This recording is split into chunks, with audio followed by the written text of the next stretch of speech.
Hello everyone, welcome back to my channel Mannat commerce classes. Guys, आपको जो आज मैं पढ़ाने आया आपको प्रोडक्शन पॉसिबिलिटी कर्व। मैं ऐसे ऐसे आपको 6 मार्क्स के इकोनॉमिक्स के क्वेश्चन कराऊंगा, पेपर के पॉइंट ऑफ व्यू से बहुत ज्यादा इंपॉर्टेंट है। तो आओ देखते हैं, पहले स्टार्ट करते हैं आपका 6 मार्क्स का क्वेश्चन जो एग्जामिनर बार बार पूछता है बच्चों, चैप्टर नंबर सेकंड से आई थिंक ये। इसका नाम बच्चों क्या, पीपीसी कर्व। सबसे बच्चों PPC curve, production possibility curve. तो प्रोडक्शन पॉसिबिलिटी कर्व का मतलब क्या होता है समझो बच्चों। एक प्रोड्यूसर है जिसके पास क्या है, रिसोर्सेज लिमिटेड है। रिसोर्सेज क्या उसके पास लिमिटेड है। चलो, रिसोर्सेज को मान लेते हैं, यहाँ पे हमारे पास जो रिसोर्सेज है वो रिसोर्सेज उसके पास क्या है, 10,000 रुपए उसके पास एक रिसोर्सेज है। तो बच्चों इस 10,000 से वो कोई दो गुड्स बनाएगा, या तो गुड्स ए बनाएगा या गुड्स बी बनाएगा। तो मैं इसको इंग्लिश में कैसे बोल सकता हूं, प्रोडक्शन पॉसिबिलिटी कर्व का मतलब होता है बच्चों ऑल्टरनेटिव प्रोडक्शन। बच्चों देखो, alternative production of two goods, alternative production of two goods with given resources. बच्चे रिसोर्सेज मेरे पास कितने हैं, 10,000 है, इसको बोल देते हैं विद गिवन रिसोर्सेज। ठीक है ना। तो मीनिंग क्या होगी बच्चों, देखो production possibility curve is a curve which shows alternative production of two goods. Alter production कितने गुड्स की, टू गुड्स की, विद गिवन रिसोर्सेज। देखो बच्चे ये रिसोर्सेज एंड रिसोर्सेज जो होंगे प्रोड्यूसर फुल्ली यूटिलाइज करेगा, फुल्ली यूटिलाइज करेगा। ठीक है सब। अब ऑल्टरनेटिव का मतलब क्या बच्चों, अगर इसको प्रोडक्शन ए की प्रोडक्शन बढ़ानी है तो मेरे बच्चों बी की प्रोडक्शन कम करनी पड़ेगी। इसी को तो बोलते हैं alternative production of two goods, है नहीं। तो पहले मीनिंग अच्छी तरह याद करो। एग्जामिनर जो आपका शुरू में चेक करता है वो आपकी बच्चों सबसे पहले मीनिंग को चेक करता है। मीनिंग गलत लिख रहा है मेरे बच्चों आपने, ठीक है ना। आओ जरा देखते हैं आपकी बुक क्या कह रही है। ठीक है जी सर, बुक से करा दो आप जरा। तो ये लो भाई, आपने भी क्या मांगा, मैं आपके लिए वही लेके आऊं जो आपके पास किताब है। ठीक है ना, इधर उधर से नोट्स खरीदने की लोड़ नहीं है आपको बच्चों। ठीक है ना, बिल्कुल। ये देखो, production possibility curve is a curve showing alternative production of two goods. लो मेरे बच्चों, तुम्हारे लिए दो गुड्स की प्रोडक्शन करनी है विद गिवन रिसोर्सेज से। आहा, मजे आ गए बच्चों के। और टेक्नोलॉजी भी आपकी क्या रहनी चाहिए मेरे बच्चों, सेम ही रहनी चाहिए। ठीक है ना, कोई जल्दी नहीं, आराम आराम से पढ़ो। ओके, हाँ सर ठीक है। तो लो भाई, सर सर इसका कोई और नाम बताओ ना। मगर लो मेरे बच्चे, तुमने भी क्या मांगा, प्रोडक्शन बाउंड्री बोल सकते हैं इसको, प्रोडक्शन फ्रंटायर बोल सकते हैं इसको। और बताओ भाई, और बताओ बच्चों, और कोई नाम आएगा पेपर। इसको मेरे बच्चों ट्रांसफॉर्मेशन लाइन भी बोलते हैं। देख लेना बच्चों, एग्जामिनर खेल जाएगा कई बार आपके साथ में, आप बोलना ऐसे कैसे, वही क्वेश्चन है। और ट्रांसफॉर्मेशन कर्व भी बोलते हैं इसको। ठीक है ना भाई। तो बच्चों मैंने इतने सारे नाम बता दिए, और अच्छी बात तो ये आपके पास ये नोट्स अवेलेबल भी है नहीं, अपनी किताब से पढ़ना आप। ठीक है ना। ये लो जरा ध्यान दो। आओ बच्चों, टेबल भी कराता हूं मैं आपको, जरा देखो बोर्ड के ऊपर। ये लो भाई, टेबल क्या बच्चों, मैंने अभी क्या बताया आपको, alternative production of two goods. तो लो भाई, एक अल्टरनेटिव मैंने एक वीट ले लिया और एक मैंने क्लोथ ले लिया। ठीक है ना भाई। अगर सारा रिसोर्सेज मेरे बच्चों मैं वीट बनाने में यूज कर लूंगा तो क्लोथ में कुछ नहीं बना पाऊंगा। बात समझ गया आप, हाँ सर। अगर सर कॉम्बिनेशन बी देखता हूं, सारी का सारा बच्चों मैंने पैसा कहाँ लगा दिया भाई, वीट पे लगा दिया। तो बच्चों कम लगाया, थोड़ा सा रिसोर्सेज यहाँ कम यूज करे तो मैंने क्लोथ की प्रोडक्शन बढ़ा दी। बात समझ रहे। मेरा एग्जाम्पल सोचो बच्चों, मेरे पास 10,000 थे तो मैंने वीट की प्रोडक्शन थोड़ी सी कम कर दी, क्लोथ की प्रोडक्शन बढ़ा दी। यही तो कह रहा है आपका प्रोडक्शन पॉसिबिलिटी कम। ओके, उसके बाद बच्चों वीट मैंने और कम कर दिया, वीट मैंने और कम कर दिया, तो बच्चों क्लोथ की मैंने प्रोडक्शन बढ़ा दी बढ़ा दी बढ़ा दी। जब मैंने वीट को देखा, जब मैंने वीट की प्रोडक्शन फिर जीरो कर दी तो क्लोथ की प्रोडक्शन सबसे ज्यादा कर दी मैंने। ओके, बात समझ में है आपको। इसको बोलते हैं भाई प्रोडक्शन पॉसिबिलिटी शेड्यूल, जो टेबल के थ्रू मैं आपको बच्चों क्या कर रहा हूं, प्रेजेंट कर रहा हूं। आओ जरा देखते हैं।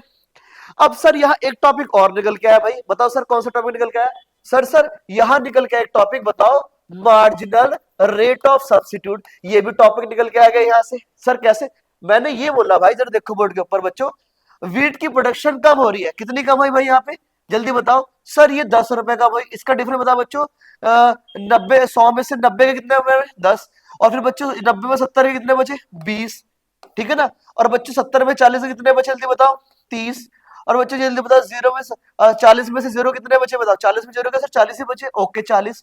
इसका मतलब ये निकल के आ गया, जो मेरी प्रोडक्शन गिर रही है, किसकी गिर रही है, वीट की प्रोडक्शन गिर रही है मेरे बच्चों। वो कैसे गिर रही है, वो बढ़ते क्रम में गिर रही है। इसको बोलते हैं इंक्रीजिंग रिटर्न। क्या बोलते हैं इसको, इंक्रीजिंग रिटर्न। इसीलिए बच्चों जो आपका पीपीसी कर्व बनेगा वो कनकेव बनेगा। कैसे बनेगा, कनकेव। एग्जामिनर ने पूछ लिया why PPC cup concave, marginal rate of substitute की वजह से बच्चों कनकेव होगा। मैंने क्या बोला, अगर एग्जामिनर ने पूछ लिया वाई पीपीसी कप कनकेव, तो आप बोलना मार्जिनल रेट ऑफ सब्स्टिट्यूट की वजह से, because marginal rate of substitute क्या हो रहा है आपका, इंक्रीज हो रहा है मेरे बच्चों। तो बताओ जल्दी बताओ क्या बनेगा आपका, कनकेव बनेगा। इतनी बात समझ में आ गई आपको? होप सो यहां तक आपको समझ में आ गया होगा। ओके, मीनिंग समझ में आ गई बच्चों, टेबल समझ में आ गया आपको, डायग्राम बना लेना, ठीक है ना। और एक अंदर की बात बता रहा, बताना मत किसी को भी। इधर देखो बच्चों, पहले ना आप कनकेव बनाए लेना, बाद में बच्चों ऐसे ऐसे लाइन मार देना, ठीक है ना। ये लो, ये लो, ठीक है ना, यहां नंबरिंग डाल देना बच्चों, तो आपका ना ऑटोमेटिक शेप बन जाएगी, है नी। क्या नहीं करना, जल्दी बताओ क्या नहीं करना। ये लो, ये ऐसे, यानी फिर ऐसे, फिर ऐसे, फिर ऐसे करने के बाद मेरे बच्चे जुड़ेगा नहीं वो आपसे, टेढ़ा मेंगा हो जाएगा फिर वो आपसे। बात समझ गए? आपको स्मार्टली करना है, नहीं पहले कनकेव बना के फिर आप बना देना, ठीक है जी। डायग्राम तो मैंने आपको बता दिया, देखो डायग्राम ये बनेगा इसका, प्रोडक्शन पॉसिबिलिटी का आपका। इसका देख लो कितने सारे नाम है, ऑलरेडी मैं आपको बता चुका हूँ, ठीक है ना।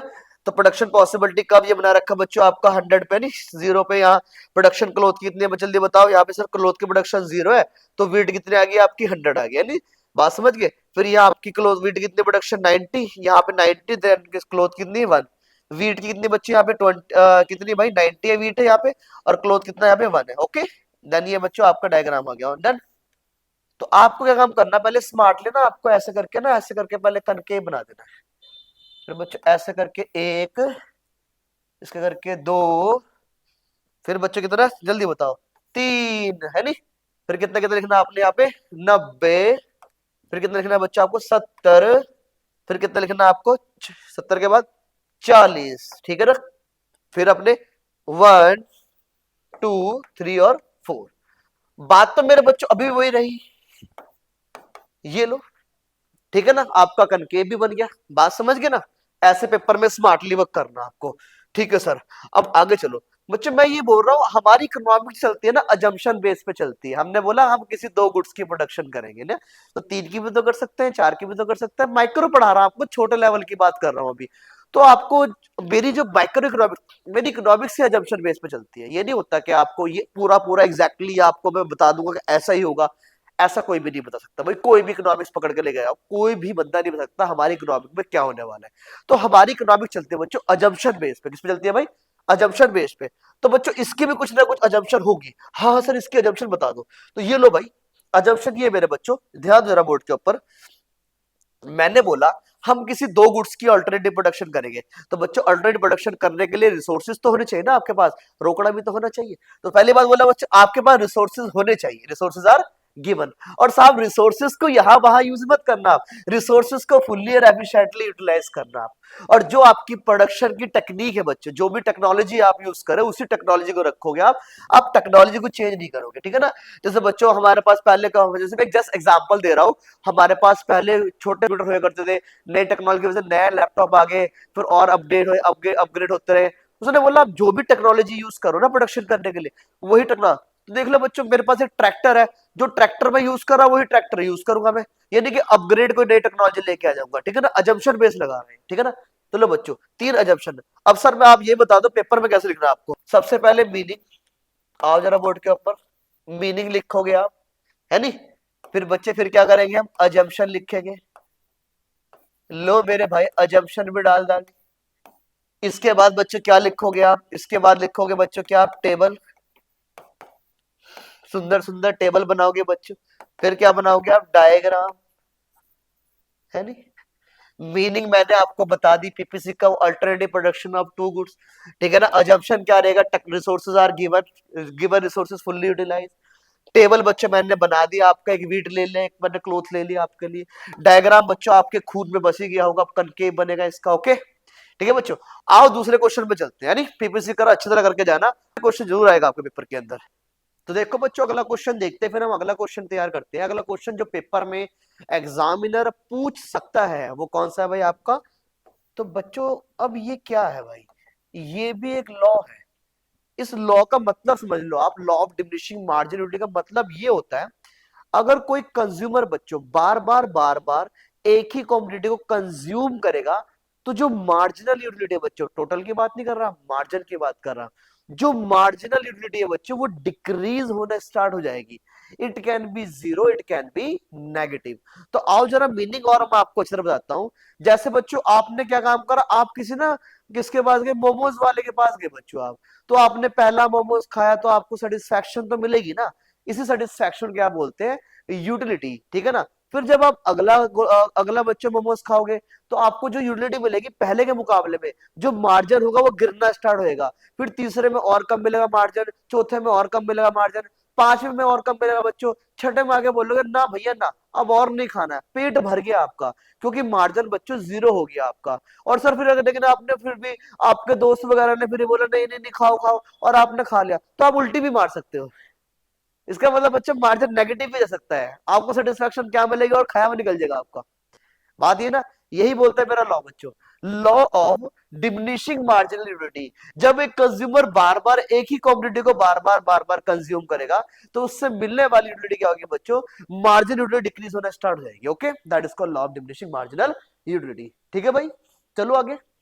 अपनी किताब से रीड करना साहब, कोई आपको बाहर जाने की लोड़ नहीं है, ठीक है ना। कोई नोट्स में इसके ले लूं, बड़ी अच्छी किताब है आपकी बच्चों ये, ठीक है ना। Law of diminishing margin utility क्या बोलता है, एज मोर एंड मोर, जैसे मोर एंड मोर, एक जैसी मतलब स्टैंडर्ड मतलब एक जैसी, एक जैसी, मोर एंड मोर एक जैसी स्टैंडर्ड यूनिट ऑफ क्वांटिटी को अगर आप कॉन्टिन्यूसली कंज्यूम करोगे तो बच्चों टोटल की बात नहीं हुई यहाँ पे, यहां बात है marginal unity derived from additional पे अंडरलाइन कर लेना पेपर के अंदर।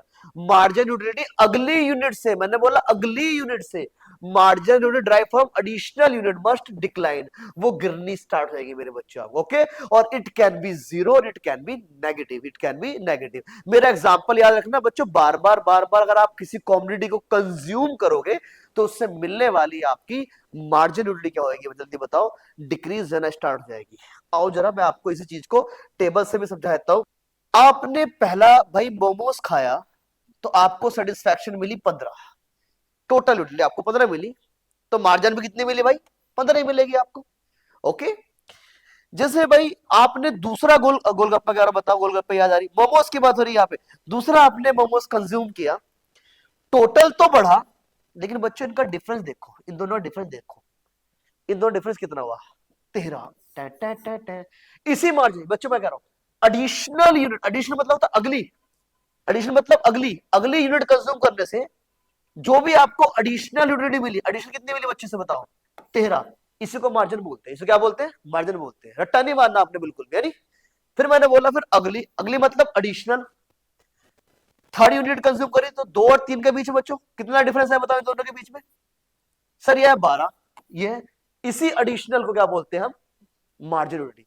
तो डेफिनेशन क्या होगी बच्चों, याद करो, marginal utility states that as more and more standard unit of commodity consumed by the consumer, marginal utility derived from additional unit, बच्चों में क्या हो रहा है, derived from additional unit must go decline, याद करो बच्चों, must go डिक्लाइन। इसका मतलब क्या होगा, अगर एक कंज्यूमर बार बार एक ही कमोडिटी कंज्यूम करेगा तो जो बच्चों अगली यूनिट से जो उसको यूटिलिटी मिलेगी वो क्या होने वाली होगी, डिक्रीज होना स्टार्ट हो जाएगी।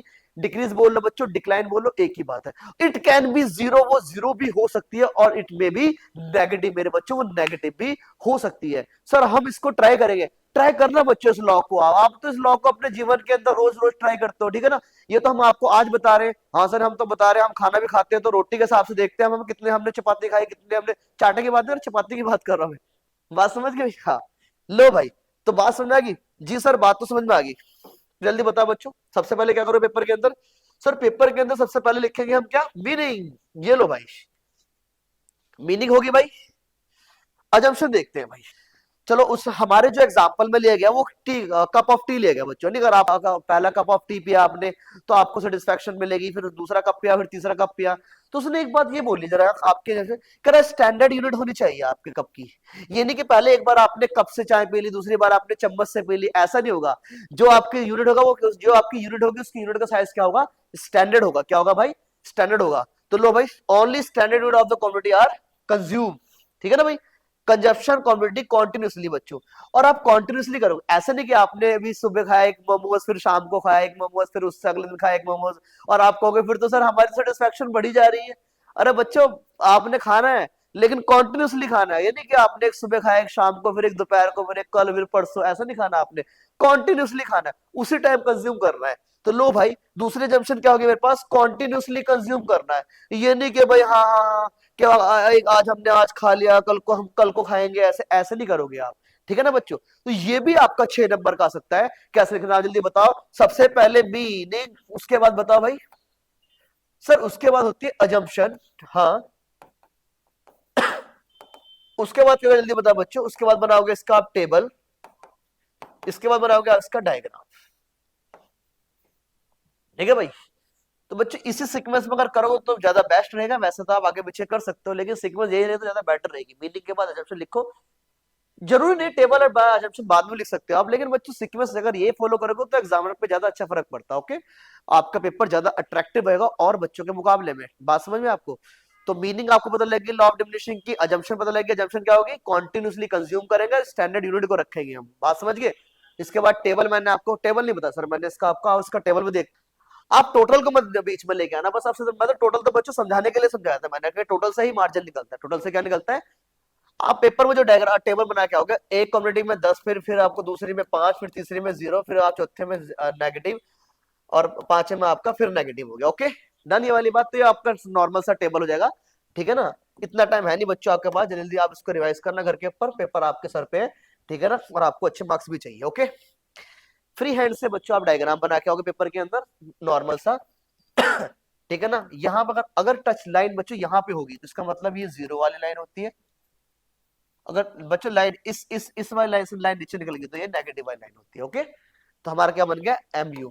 और बच्चों याद से, ध्यान से, नीचे क्या लिखना आपने, commodity, margin utility of x commodity, और नीचे क्या लिखना बच्चों यहाँ पे, consumption of goods, consumption of goods, consumption of goods. बात समझ गए? और ये वाई एक्सिस, और ये 0, और ये एक्स एक्सिस। होप सो आपको बच्चों समझ में आ गया ये वाला क्वेश्चन भी। ओके, तो पेपर के अंदर ये भी आ सकता है आपका law of diminishing marginal utility वाली बात। ओके, आओ बच्चों अगला क्वेश्चन देखते हैं। फिर अगला क्वेश्चन जैसे आपको पता मैं कराऊंगा इनडिफरेंस कर्व।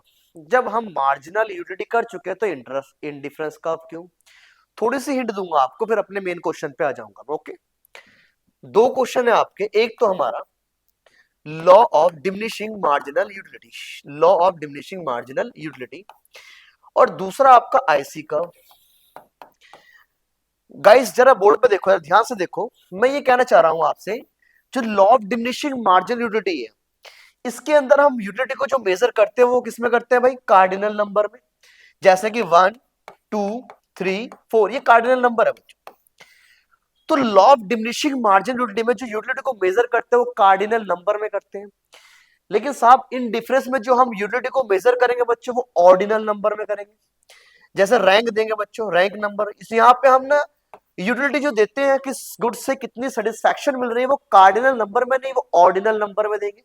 सर ऑर्डिनल क्या है? अरे ऑर्डिनल का मतलब होता है बच्चों रैंक देना, कि किस कॉम्पिटिशन से रैंक 1 मिला मुझे, कौन सी कॉम्पिटिशन से मुझे रैंक 2 मिला, और कौन सी कॉम्पिटिशन से मुझे रैंक 3 मिला। तो ये हम रैंक देते हैं बच्चों, किस कम्युनिटी का रैंक नंबर 1 है, किस कम्युनिटी का रैंक नंबर 2 है, किस कम्युनिटी का रैंक नंबर 3 है। मिल तो यहाँ भी बच्ची यूटिलिटी मिली, यहाँ बोला किसने बच्चों, मार्शल जी ने बोला। ये जो डेफिनेशन थी ये मार्शल जी की थी, और ये हिक की डेफिनेशन है बच्चों। बात समझ गए?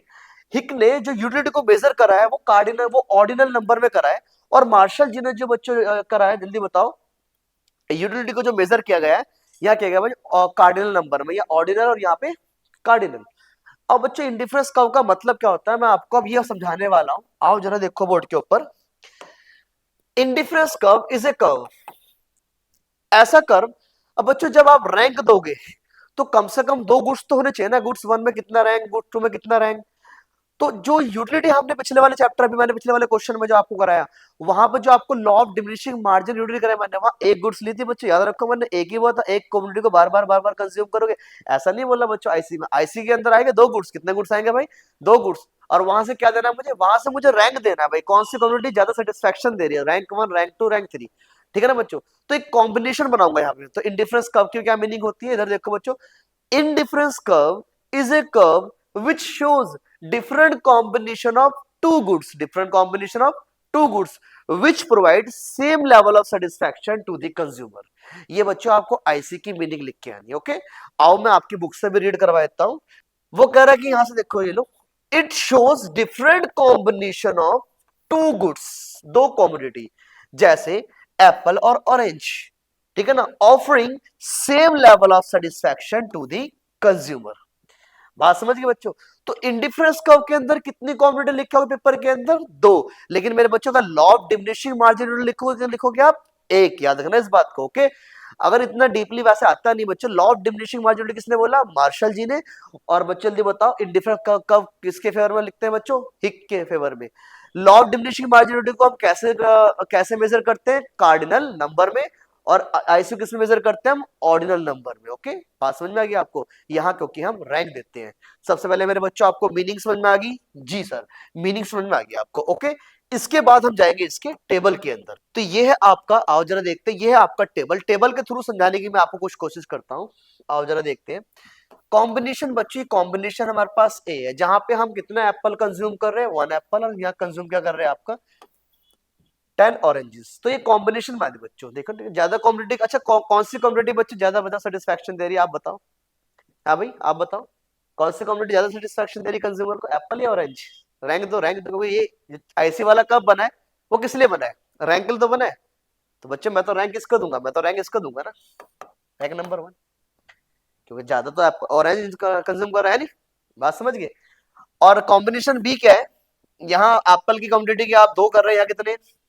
रैंक 2 इसको ही दूंगा भाई। बात समझ गए भाई? ओके, तो बच्चे यही लॉ आपका, ठीक है ना। यहाँ हम रैंक दे रहे हैं, क्या दे रहे हैं हम यहाँ पे?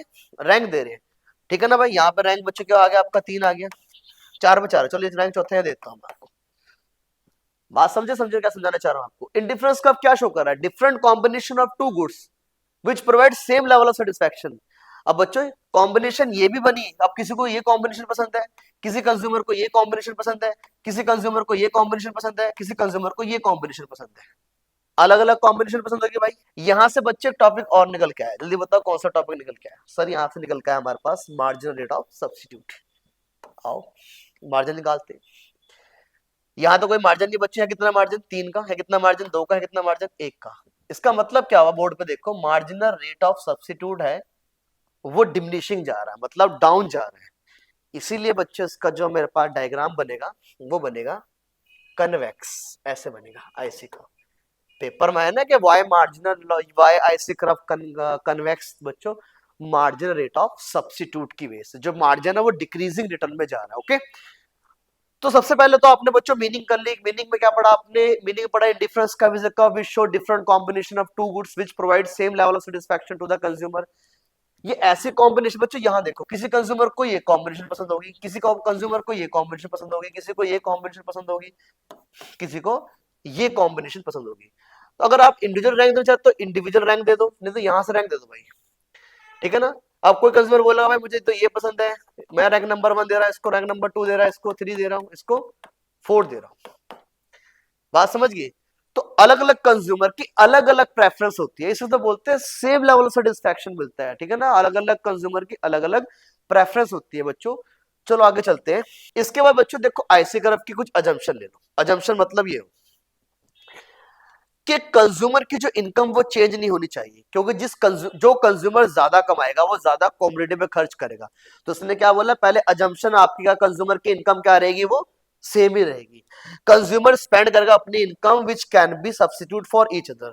और जो कंज्यूमर है वो अपनी इनकम किसी 2 गुड्स पे खर्च करेगा। 2 गुड मतलब एप्पल ऑरेंज। तो एप्पल ऑरेंज का क्या बच्चों? सब्स्टिट्यूट है। या टी और कॉफी, टी और कॉफी क्या बच्चों? सब्स्टिट्यूट है। तो कंज्यूमर किसी 2 गुड्स पे खर्च करेगा जो क्या होगी? एक दूसरे की सब्स्टिट्यूट होगी बच्चों। ओके, बात समझ में आ गई आपको? तो दूसरी जंक्शन मैंने ले लिया आपकी। तीसरी देखो, तीसरी में बच्चों जरा ध्यान ध्यान दो बोर्ड के ऊपर। Consumer preference for two goods well defined. इसका मतलब कंज्यूमर किसी 2 गुड्स पे खर्च कर रहा है तो वेल डिफाइंड होनी चाहिए। कौन सी वाली 2? तो पहले जंक्शन याद करो, कंज्यूमर की इनकम सेम रहेगी। दूसरे जंक्शन याद करो, जल्दी से क्या? दूसरे जंक्शन मेरी पास वो सब्स्टिट्यूट गुड्स पे खर्च करेगा।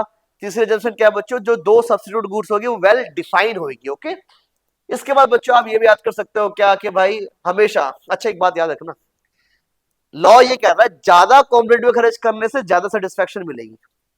देखो, more goods always give more satisfaction to the consumer. बात समझ गए?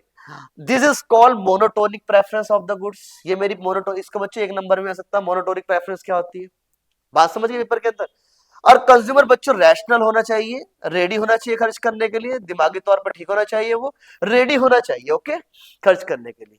ऐसा नहीं कि बच्चों वो बोल रहा मैं तो खर्च नहीं करता, फिर तो लॉ पिट गया ना मेरा, फिर तो इंडिफरेंस कब के बात ही नहीं होगी ना जब कंज्यूमर रेडी नहीं स्पेंड करने के लिए। ठीक है ना, बात समझ आ गई। तो मैंने पूरा क्या पढ़ाया आपको, मैंने पढ़ाया पहले बच्चे पेपर में कैसे लिखना है, फिर से बताओ जल्दी बताओ। पहले मीनिंग इंडिफरेंस कब की, फिर क्या बनेगा उसका अजम्पशन लिखोगे, फिर क्या बनाओगे उसका टेबल बनाओगे, फिर क्या बनाओगे उसका डायग्राम बनाओगे, और उसके बाद उसको बच्चों एक्सप्लेन करके भी आओगे। तो बच्चों देखो आपको डायग्राम तो बिल्कुल सिंपल ही है इसका, डन। आप रफ हैंड से भी बना सकते हो ऐसे आईसी कर, ठीक है ना, ऐसे करो, ऐसे सिंपल भी आप बना सकते हो ओके, बात समझ गए। तो ये आपका 6 नंबर में आता है पेपर के अंदर, what is IC curve explain, ठीक है ना, 6 नंबर में आएगा तो आप कर लेना। बच्चों जरूरी नहीं कि 6 में आएगा, 4 में भी आ सकता है, तो जब 4 में आया तो थोड़ा सा मीनिंग छोटी कर, मीनिंग तो पूरी वही रखना, अजम्पशन छोटी कर देना, दो डाल देना, ठीक है ना। टेबल और डायग्राम को ज्यादा एक्सप्लेन मत करना, थोड़ा बहुत एक्सप्लेन कर देना, वो तो स्मार्ट वर्क आपके हाथ में ओके। तो गाइस अगला जो क्वेश्चन हम करने वाले हैं वो करने वाले इंडिफरेंस कर्व की प्रॉपर्टी क्या होती है ओके। तो इंडिफरेंस कर्व का मैंने मीनिंग आपको ऑलरेडी बता दिया है। प्रॉपर्टी बोल लो या बच्चों फीचर बोल लो ओके, प्रॉपर्टी बोल लो या फीचर बोल लो, आओ जरा देखते हैं। आईसी कर्व स्लोप डाउनवर्ड, सबसे पहले मैंने आपको बताया आईसी कर्व स्लोप डाउनवर्ड जाएगा ओके। तो जो आईसी कर्व है वो स्लोप डाउनवर्ड क्यों जा रहा है पहले आप बताओ, क्योंकि आप एक गुड्स की कंजप्शन को अगर बढ़ा रहे हैं तो दूसरी गुड्स की कंजप्शन को आप डिक्रीज कर रहे हैं, यही कारण है बच्चों डाउनवर्ड जाने का। तो पहली प्रॉपर्टी क्या होगी इसके, आईसी कर्व वन मैंने बना दिया, चलो इंडिफरेंस कर्व आप लिख सकते हो, हमेशा आपका लेफ्ट टू राइट जा रहा है, ठीक है ना। तो आप लिख के आईसी कर्व डाउनवर्ड जाएगा left to right, it means that it has negative slope downward or it implies consumer decide to have more one goods, it must be have less the other goods। यही reason है बच्चे, मैंने भी आपको यही बताया कि अगर कंज्यूमर एक गुड्स की कंजप्शन को बढ़ा रहा है तो दूसरे गुड्स से कंजप्शन को कम करना पड़ेगा, यही कारण है स्लोप डाउनवर्ड जाने का ओके। तो पहली प्रॉपर्टी में आप लिख के यही बात लिख के आओगे, आलतू फालतू बात कुछ मत लिखना, पेपर के अंदर इकोनॉमिक्स का पेपर है, पॉइंट टू पॉइंट चेक होता है आपका ओके। कन्वेक्स बनेगा, ठीक है ना, ये क्या बनेगा हमारा कन्वेक्स बनेगा। तो यार कन्वेक्स बनता क्यों है, जरा बच्चों कोई बच्चा बताएगा मुझे कन्वेक्स क्यों बनता है इंडिफरेंस का। क्योंकि मार्जिनल रेट ऑफ सब्स्टिट्यूट जो होगा वो जाएगा डिक्रीजिंग रेट से, किस रेट से जाएगा भाई, डिक्रीजिंग रेट से। तो कह रहा है IC curve call marginal rate of substitute, marginal rate of substitute भी जाएगा। जो हमारा मार्जिन था मेरे बच्चों, जो सब्स्टिट्यूट का जो मार्जिन था वो डिक्रीजिंग रेट से जा रहा है, किस रेट से जा रहा है, डिक्रीजिंग रेट से गिरता जा रहा है, गिरता जा रहा है, इसलिए हमारा जो आईसी कर्व बनता है वो कैसे बनता है, कन्वेक्स बनता है ओके। चलो भाई हम आगे आओ जरा बच्चों, हमने एजम्पशन भी यही पढ़ता है जो हमारे पास ज्यादा क्वांटिटी कंज्यूम करेगा ज्यादा सेटिस्फेक्शन मिलेगी। तो अगली जो प्रॉपर्टी गाइस जरा देखो बोर्ड के ऊपर, इधर देखो indifference curve higher level of satisfaction, इसका मतलब ये IC1 है IC2 है, तो यहां से लेके यहाँ ज्यादा सेटिस्फेक्शन मिल रही है, फिर यहाँ और ज्यादा सेटिस्फेक्शन मिलेगी। आईसी कर्व 4 सबसे ज्यादा सेटिस्फेक्शन दे रहा है, तो आप क्या लिखोगे प्रॉपर्टी के अंदर गाइस, जल्दी देखो क्या लिख के आओगे प्रॉपर्टी के अंदर, indifference curve high level of indifference curve क्या प्रोवाइड कर रहा है बच्चों, हाई लेवल ऑफ सेटिस्फेक्शन। तो हाई इंडिफरेंस कर्व क्या शो करता है, जल्दी बताओ, हाई इंडिफरेंस कर्व क्या शो कर रहा है, high level of satisfaction to the consumer okay. Do not cross और इंटरसेक्ट ईच अदर, कभी भी आईसी कर्व आपस में ऐसे इंटरसेक्ट नहीं करेंगे, क्योंकि भाई हमने क्या पढ़ा पीछे अभी, आपका जो इंडिफरेंस कर्व का सेटिस्फेक्शन जो लेवल है वो लेफ्ट टू राइट जाएगा, तो कभी भी दो इंडिफरेंस कर्व आपस में इंटरसेक्ट नहीं करते ओके। देखो इंडिफरेंस कर्व ना ही एक्स एक्सिस को टच करता ना ही वाई एक्सिस को टच करता है, इसका मतलब ये है कि भाई आप कुछ ना कुछ जो कॉम्बिनेशन बनाई है आपने, इधर इधर देखो जरा ध्यान से, इधर देखो जरा ध्यान से, पीपीसी के कर्व के अंदर बच्चों आपका जो पीपीसी कर्व था उसमें किसी में 0 भी हुआ था और किसी में 10 ऐसा कुछ हुआ था, लेकिन हमारे पास जो यहाँ तो हम रैंक कौन दे रहा है बच्चों, जल्दी बताओ ये रैंक कौन दे रहा है, रैंक कभी 0 नहीं होगा बच्चों, है नहीं, रैंक 1 2 3 यहीं से तो स्टार्ट हो गए ना आपके ओके, रैंक 0 थोड़ा होता है, रैंक 1 से स्टार्ट होता है, इसलिए यहाँ पे कोई 0 वाली बात नहीं हुई। जब टेबल के अंदर कोई 0 नहीं है तो जो मेरे पास ये प्रॉपर्टी, नहीं आपकी गुड्स y0 हुई ना ही आपकी x0 हुई है, तो कभी भी इंडिफरेंस कर्व नहीं टच करेगा x एक्सिस को, नहीं टच करेगा y एक्सिस को, बात समझ गए भाई। बस बच्चों ये प्रॉपर्टी लिख के आना, आपका पूरे का पूरे नंबर आ जाएंगे। यानी तो हमने क्या क्या पढ़ा, स्लोप डाउनवर्ड जाएगी बच्चों, क्यों जाएगी, अगर एक क्वांटिटी को ज्यादा कंज्यूम करोगे दूसरे को सैक्रिफाइस करना पड़ेगा, फिर बच्चों कन्वेक्स बनता है आपका, क्योंकि मार्जिन रेट ऑफ सब्स्टिट्यूट आपका डिक्रीज जा रहा है बच्चों। हायर इंडिफरेंस कब क्या शो करता है, high level of satisfaction show कर रहा है, ठीक है ना। इंडिफरेंस कब do not intersect each other, तो इंडिफरेंस का कभी आपस में इंटरसेक्ट नहीं करेंगे, और ना ही इंडिफरेंस कब एक्स एक्सिस को टच करेगा, ना ही वाई एक्सिस को टच करेगा। ये प्रॉपर्टी पेपर में लिख के आना, आपको पूरे नंबर मिल जाएंगे। माइक्रो इकोनॉमिक्स का अगला टॉपिक जिसका नाम है बजट। 100% आपके कॉन्सेप्ट क्लियर हो जाएंगे, ध्यान सुनना, पूरी वीडियो को अच्छी तरह देखना, ठीक है ना। आओ जरा देखते हैं। तो बच्चों आपको पता होना चाहिए पहले बजट क्या होता है, ओके। तो बजट है क्या बच्चों, नॉर्मल बच्चों बजट, आप ना किताब छोड़ो, आप नॉर्मल देखो। आपकी फैमिली कोई बजट होता है, पापा की एक सैलरी है आपकी फैमिली के अंदर जो आती है, उस सैलरी के हिसाब से आप अपने घर का क्या बनाते हो, एक बजट बनाते हो। तो वही तो बजट है और कुछ भी नहीं। पापा को मान लो बच्चों वहां कंज्यूमर, और वो कितनी गुड्स पे खर्च कर रहे हैं, वो गुड्स पे कितने खर्च कर रहे हैं, 4 5 6 7 8, जो भी आपके घर में गुड्स आते हैं उसको बोलते हैं गुड्स। तो जब भी कंज्यूमर अपनी सारी इनकम गुड्स पर खर्च करे उसको क्या बोलते हैं, हम बजट बोलते हैं। अब बच्चों गुड्स पर खर्च करें तो गुड्स के प्राइस भी आपको पता होंगे, है नहीं। तो मैं क्या कह रहा हूं, गुड्स के प्राइस भी पता होने चाहिए आपको। तो बजट निकालने के लिए इनकम ऑफ द कंज्यूमर पता होनी चाहिए, और इनकम किसी बच्चे जल्दी बताओ, इनकम गुड्स पर खर्च होनी चाहिए, और गुड्स का क्या पता होना चाहिए आपको, प्राइस पता होना चाहिए। अब क्योंकि मैं आपको माइक्रो इकोनॉमिक्स पढ़ा रहा हूं, तो माइक्रो इकोनॉमिक्स के अंदर सिर्फ हम दो गुड्स की बात करते हैं। कितने गुड्स की बात करते हैं भाई, दो गुड्स की बात करते हैं। तो बजट है क्या बच्चों, बजट के लिए सबसे पहले क्या चाहिए मुझे, मुझे चाहिए income of the consumer, income of the, income of the consumer चाहिए बच्चों। आओ जरा देखो, और क्या चाहिए भाई, और चाहिए बच्चों में जल्दी बताओ क्या चाहिए, प्राइस ऑफ कॉमोडिटी चाहिए, प्राइस ऑफ कॉमोडिटी चाहिए, ठीक है ना। तो income of the consumer, price of the commodity. और मेरे बच्चों जरा ध्यान दो, इनकम ऑफ द कंज्यूमर क्या होगी बच्चों, जल्दी बताओ, किसी दो, किसी ना किसी दो गुड्स पे खर्च करेगा वो। सर दो की बात क्यों हो रही है, क्योंकि मेरे बच्चों आप पढ़ रहे हो माइक्रो, आप क्या पढ़ रहे हो माइक्रो। तो माइक्रो के अंदर क्या पढ़ना है आपको, कंज्यूमर अपनी सारी इनकम किसी दो गुड्स पे खर्च करेगा at a given price, that is called budget. तो मेरे बच्चों यही तो बजट होता है। छोड़ो सारी बात को, अब मैं आपको बिल्कुल सिंपल तरीके देसी भाषा में बता रहा हूं, ओके, कि बजट क्या होता है, ओके। आओ, आपकी किताब में तो यही कह रही है, वो कह रहा है, देखो जरा ध्यान से, बजट क्या होता है, different possible combination, different possible combination, different possible combination. इसका मतलब कंज्यूमर दो गुड्स की कॉम्बिनेशन अलग अलग बनाने वाला है। जैसे मैं भी आपको एग्जांपल दूंगा, विच कंज्यूमर कैन बाय, जिसको वो खरीद सकता है, गिवन हीज बजट, अपने बजट के हिसाब से, and price of the commodity. बच्चों प्राइस ऑफ द गुड्स लिखा है इसने, देखो गुड्स एक लिखा, गुड्स 1 और गुड्स 2 लिखा हुआ है। मतलब समझ तो आ रहा है आपको मैं क्या समझा रहा हूं, कंज्यूमर अपनी दो गुड्स पे खर्च करेगा, कितने गुड्स पे खर्च करेगा भाई, एनीवेयर बजट लाइन का मतलब क्या होता है, a consumer is spending his entire, अपनी सारी की सारी इनकम बच्चों, अपनी सारी की सारी इनकम आइदर गुड्स 1 पे खर्च करेगा मेरे बच्चों, या गुड्स 2 पे खर्च करेगा, या दोनों पे भी खर्च कर सकता है। ओह, बात समझ गई आपको, इसको क्या बोलते हैं बच्चों, बजट बोलते हैं, ठीक है ना। तो मैं आपको मीनिंग आई होप आपको याद होगी, ओके जी, जी सर मीनिंग हमें याद होगी। तो मैं ये कह रहा हूं बच्चों, बोर्ड पे देखिए आप एक बार, मैं कह रहा हूं बच्चों ये लो, गुड्स 1 की कीमत ₹2 है साहब, और गुड्स की कीमत कितनी है, ₹1 है। बताओ बच्चों इनकम कितनी लूं, सर आप ₹60 ले लो। लो भाई, आपने भी क्या मांगा, ₹60 मैंने इनकम ले ली। बात समझ गए, इसका मतलब ये बच्चों ध्यान दो, कंज्यूमर, कंज्यूमर की इनकम कितनी है, 60, या तो वो सारे के सारे खर्च कर देगा गुड्स 2 पे। अगर सारा खर्च कर दिया गुड 2 पे, तो बच्चों 60 इंटू 1, ₹60 तो यही खर्च हो गए, तो गुड्स 1 के बच्चों 0 हो जाएंगे फिर।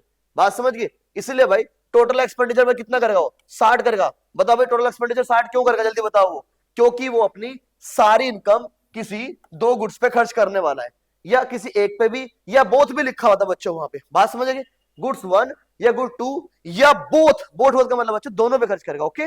आओ जरा देखते हैं, सर अगर उसने 10 यूनिट ये खरीद ली, तो 10 इंटू 2, ₹20 साहब यहां खर्च हो गए, और 40 इंटू 1 तो कितने हो गए भाई, 40। तो 40 और 20 कितने होते हैं, अभी भी 60 होते हैं, ओके।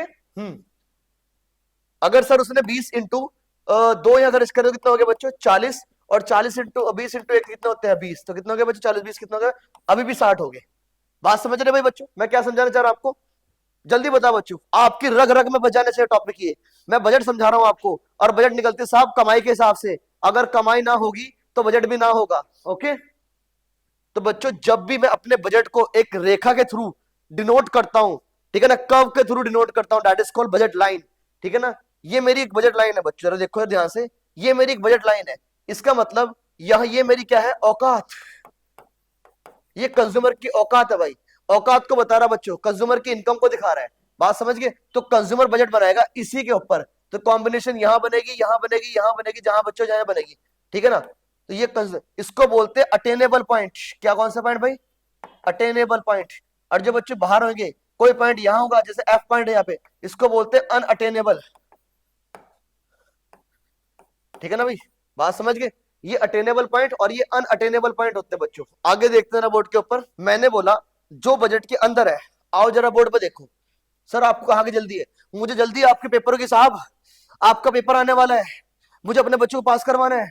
ठीक है ना, तो ये लो, तो ये सारे कौन से बच्चों, ये अटेनेबल कॉम्बिनेशन और ये मेरे पास नॉन अटेनेबल कॉम्बिनेशन। बात समझे मैं क्या समझाना चाह रहा हूं आपको? अटेनेबल और नॉन अटेनेबल। तो जो बजट रेखा के अंदर है वो अटेनेबल, जो बजट रेखा के बाहर है वो अनअटेनेबल पॉइंट होते हैं। ओके सर मैंने बोला हाँ, कंज्यूमर बजट का एक और नाम बताओ। तो लो बच्चों, बजट का एक और नाम, market rate of exchange. Market rate of exchange, MRE, MRE, market rate of exchange. Sir एक और नाम बताओ। मगर ये लो बच्चों, price of X community, price of Y community. लो भाई, अब बजट के बच्चे मैंने आपको दो नाम बता दिए, या तो आप लिख सकते हो MRE या price of X community, price of Y community. बात समझ गए? होप सो बच्चों आपको बजट वाला टॉपिक समझ में आया होगा। मैं आपको अगले क्वेश्चन लेके चलता हूं जो वेरी वेरी इंपॉर्टेंट है 6 मार्क्स के लिए। ठीक है ना, आओ चला के करते हैं। तो आप बच्चों अगला क्वेश्चन करते हैं। जैसे आपको दिख ही रहा होगा स्क्रीन के ऊपर, मैं आपको अगला जो क्वेश्चन करवाना है वो कौन सा करवाना है आपको, optimum choice of consumer equilibrium. Optimum choice of the consumer equilibrium. तो बच्चों कंज्यूमर इक्विलिब्रियम होता क्या है? कंज्यूमर इक्विलिब्रियम वो होता है जब कंज्यूमर को मैक्सिमम सेटिस्फैक्शन मिलती है, उसको हम क्या बोल देते हैं? कंज्यूमर इक्विलिब्रियम बोल देते हैं। आओ जरा देखते हैं। मैंने बोला बच्चों, इधर ध्यान दो, consumer equilibrium refer optimum choice of the consumer. Optimum choice होती है बच्चों, बेटर चॉइस होती है किसकी? कंज्यूमर की। ठीक है ना, अब चॉइस क्या सर? चॉइस क्या थी बच्चों? चॉइस हमने पढ़ी थी बच्चों, कॉम्बिनेशन ऑफ टू गुड्स। तो ऐसी दो गुड्स की कॉम्बिनेशन बनाएगा अपनी गिवन इनकम से। मैंने क्या बोला बच्चों? वो दो गुड्स की कॉम्बिनेशन बनाएगा अपनी गिवन इनकम से। तो ये जो टॉपिक बनाया गया है, ये वाला ऑप्टिमम चॉइस ऑफ कंज्यूमर, ये बजट को और आईसी को जोड़ के बनाया गया है। तो बजट का मतलब क्या होता है? जब हम दो गुड्स के ऊपर खर्च करते हैं। और आईसी का मतलब क्या होता है? सेटिस्फैक्शन लेवल दिखाता है बच्चों, इंडिफरेंस कर्व। इंडिफरेंस क्या दिखा रहा है बच्चों? कंज्यूमर का सेटिस्फैक्शन लेवल को दिखा रहा है, वो आईसी का है। और बजट क्या है? जब कंज्यूमर अपनी इनकम को किसी दो गुड्स के ऊपर खर्च कर रहा है। तो उसने ये बोला भाई, कंज्यूमर ऐसी चॉइस बनाएगा दो गुड्स की जहां उसको मैक्सिमम सेटिस्फैक्शन मिलेगी, मैक्सिमम सेटिस्फैक्शन मिलेगी। तो पहले आप मीनिंग याद कर देना भाई, consumer equilibrium refer optimum choice of the consumer, better choice of the consumer. It is reach, वो तब पहुंचेगा बच्चों, कंज्यूमर इक्विलिब्रियम तब होगा when he maximize his satisfaction, जब उसको सबसे ज्यादा सेटिस्फैक्शन मिलेगा। Okay, in term of indifference curve analysis, consumer reach optimum choice when two condition are satisfied। बच्चों दो कंडीशन सेटिस्फाई होगी तभी कंज्यूमर क्या मिलेगा आपको? कंज्यूमर इक्विलिब्रियम होगा। पहली कंडीशन क्या होगी? जब बच्चों आपका इंडिफरेंस कर्व किसके बराबर होगा? बजट के बराबर होगा। तो MRS को बोलते हैं इंडिफरेंस कर्व और PX PY को बोलते हैं बजट। क्या बोलते हैं? Budget line. तो कंज्यूमर इक्विलिब्रियम कहां पे होगा बच्चों? जल्दी बताओ। जब इंडिफरेंस कर्व किसके बराबर होगा? बजट के बराबर होगा, उसको बोलते हैं कंज्यूमर इक्विलिब्रियम। क्या बोलते हैं उसको? Consumer equilibrium. तो एक कंडीशन तो ये होगी आपकी। अगली कंडीशन क्या होगी आपकी? जो आईसी कर्व होगा वो क्या होगा? कन्वेक्स होगा बच्चों। क्या होगा? कन्वेक्स होगा, convex to the origin. Okay, अब मेरी बात सुनो, अगर आपने इतने दो पॉइंट लिख दे बच्चों, तो दो नंबर तो आपको पक्के पक्के मिल जाएंगे पेपर में। अगर आपने दो पॉइंट लिख दे कि कंज्यूमर इक्विलिब्रियम कब होगा? जब इंडिफरेंस कर्व बजट के बराबर होगा, या MRS marginal rate of substitute किसके बराबर होगा? Price of X community, price of Y community. इसका बच्चों एक और नाम है, इसका एक और नाम है, हम इसकी जगह बोल सकते हैं मार्केट रेट ऑफ एक्सचेंज।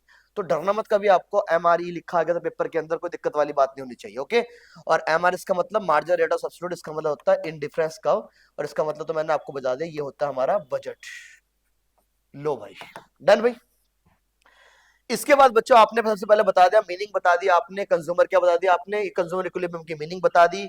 इसके बाद आपने दो कंडीशन डाल दी भाई, कंज्यूमर इक्विलिब्रियम कब होगा, कंज्यूमर इक्विलिब्रियम कब होगा, जब मेरे बच्चों बजट किसके बराबर होगा, मेरा बजट बराबर होगा आईसी कर्व से।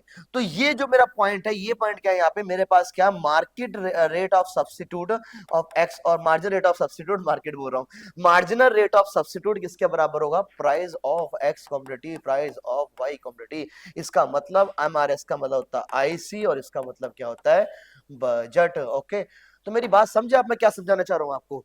तो जो मेरे पास इंडिफरेंस कब है मेरे बच्चों और मेरे पास क्या है, बजट है, जब दोनों इक्वल हो जाएंगे, इसको बोलते हैं कंज्यूमर इक्विलिब्रियम। क्या बोलते हैं इसको, कंज्यूमर इक्विलिब्रियम। और लो मेरे बच्चों, ये भी आपकी बुक के अंदर दिखा रखा है हमने। ओके, चलो बच्चों मैं आपको अब लेके चलता हूं अगले क्वेश्चन को। होप सो आपको ये वाला क्वेश्चन समझ में आ गया होगा। ओके, तो बच्चों मैं आपको अगला क्वेश्चन कराने आया हूं, उस क्वेश्चन का नाम क्या है, consumer equilibrium in case of one commodity. तो मैंने क्या बोला बच्चों, लिखो अपने अपनी कॉपी के अंदर, पेपर में पॉइंट ऑफ व्यू से very very very very important,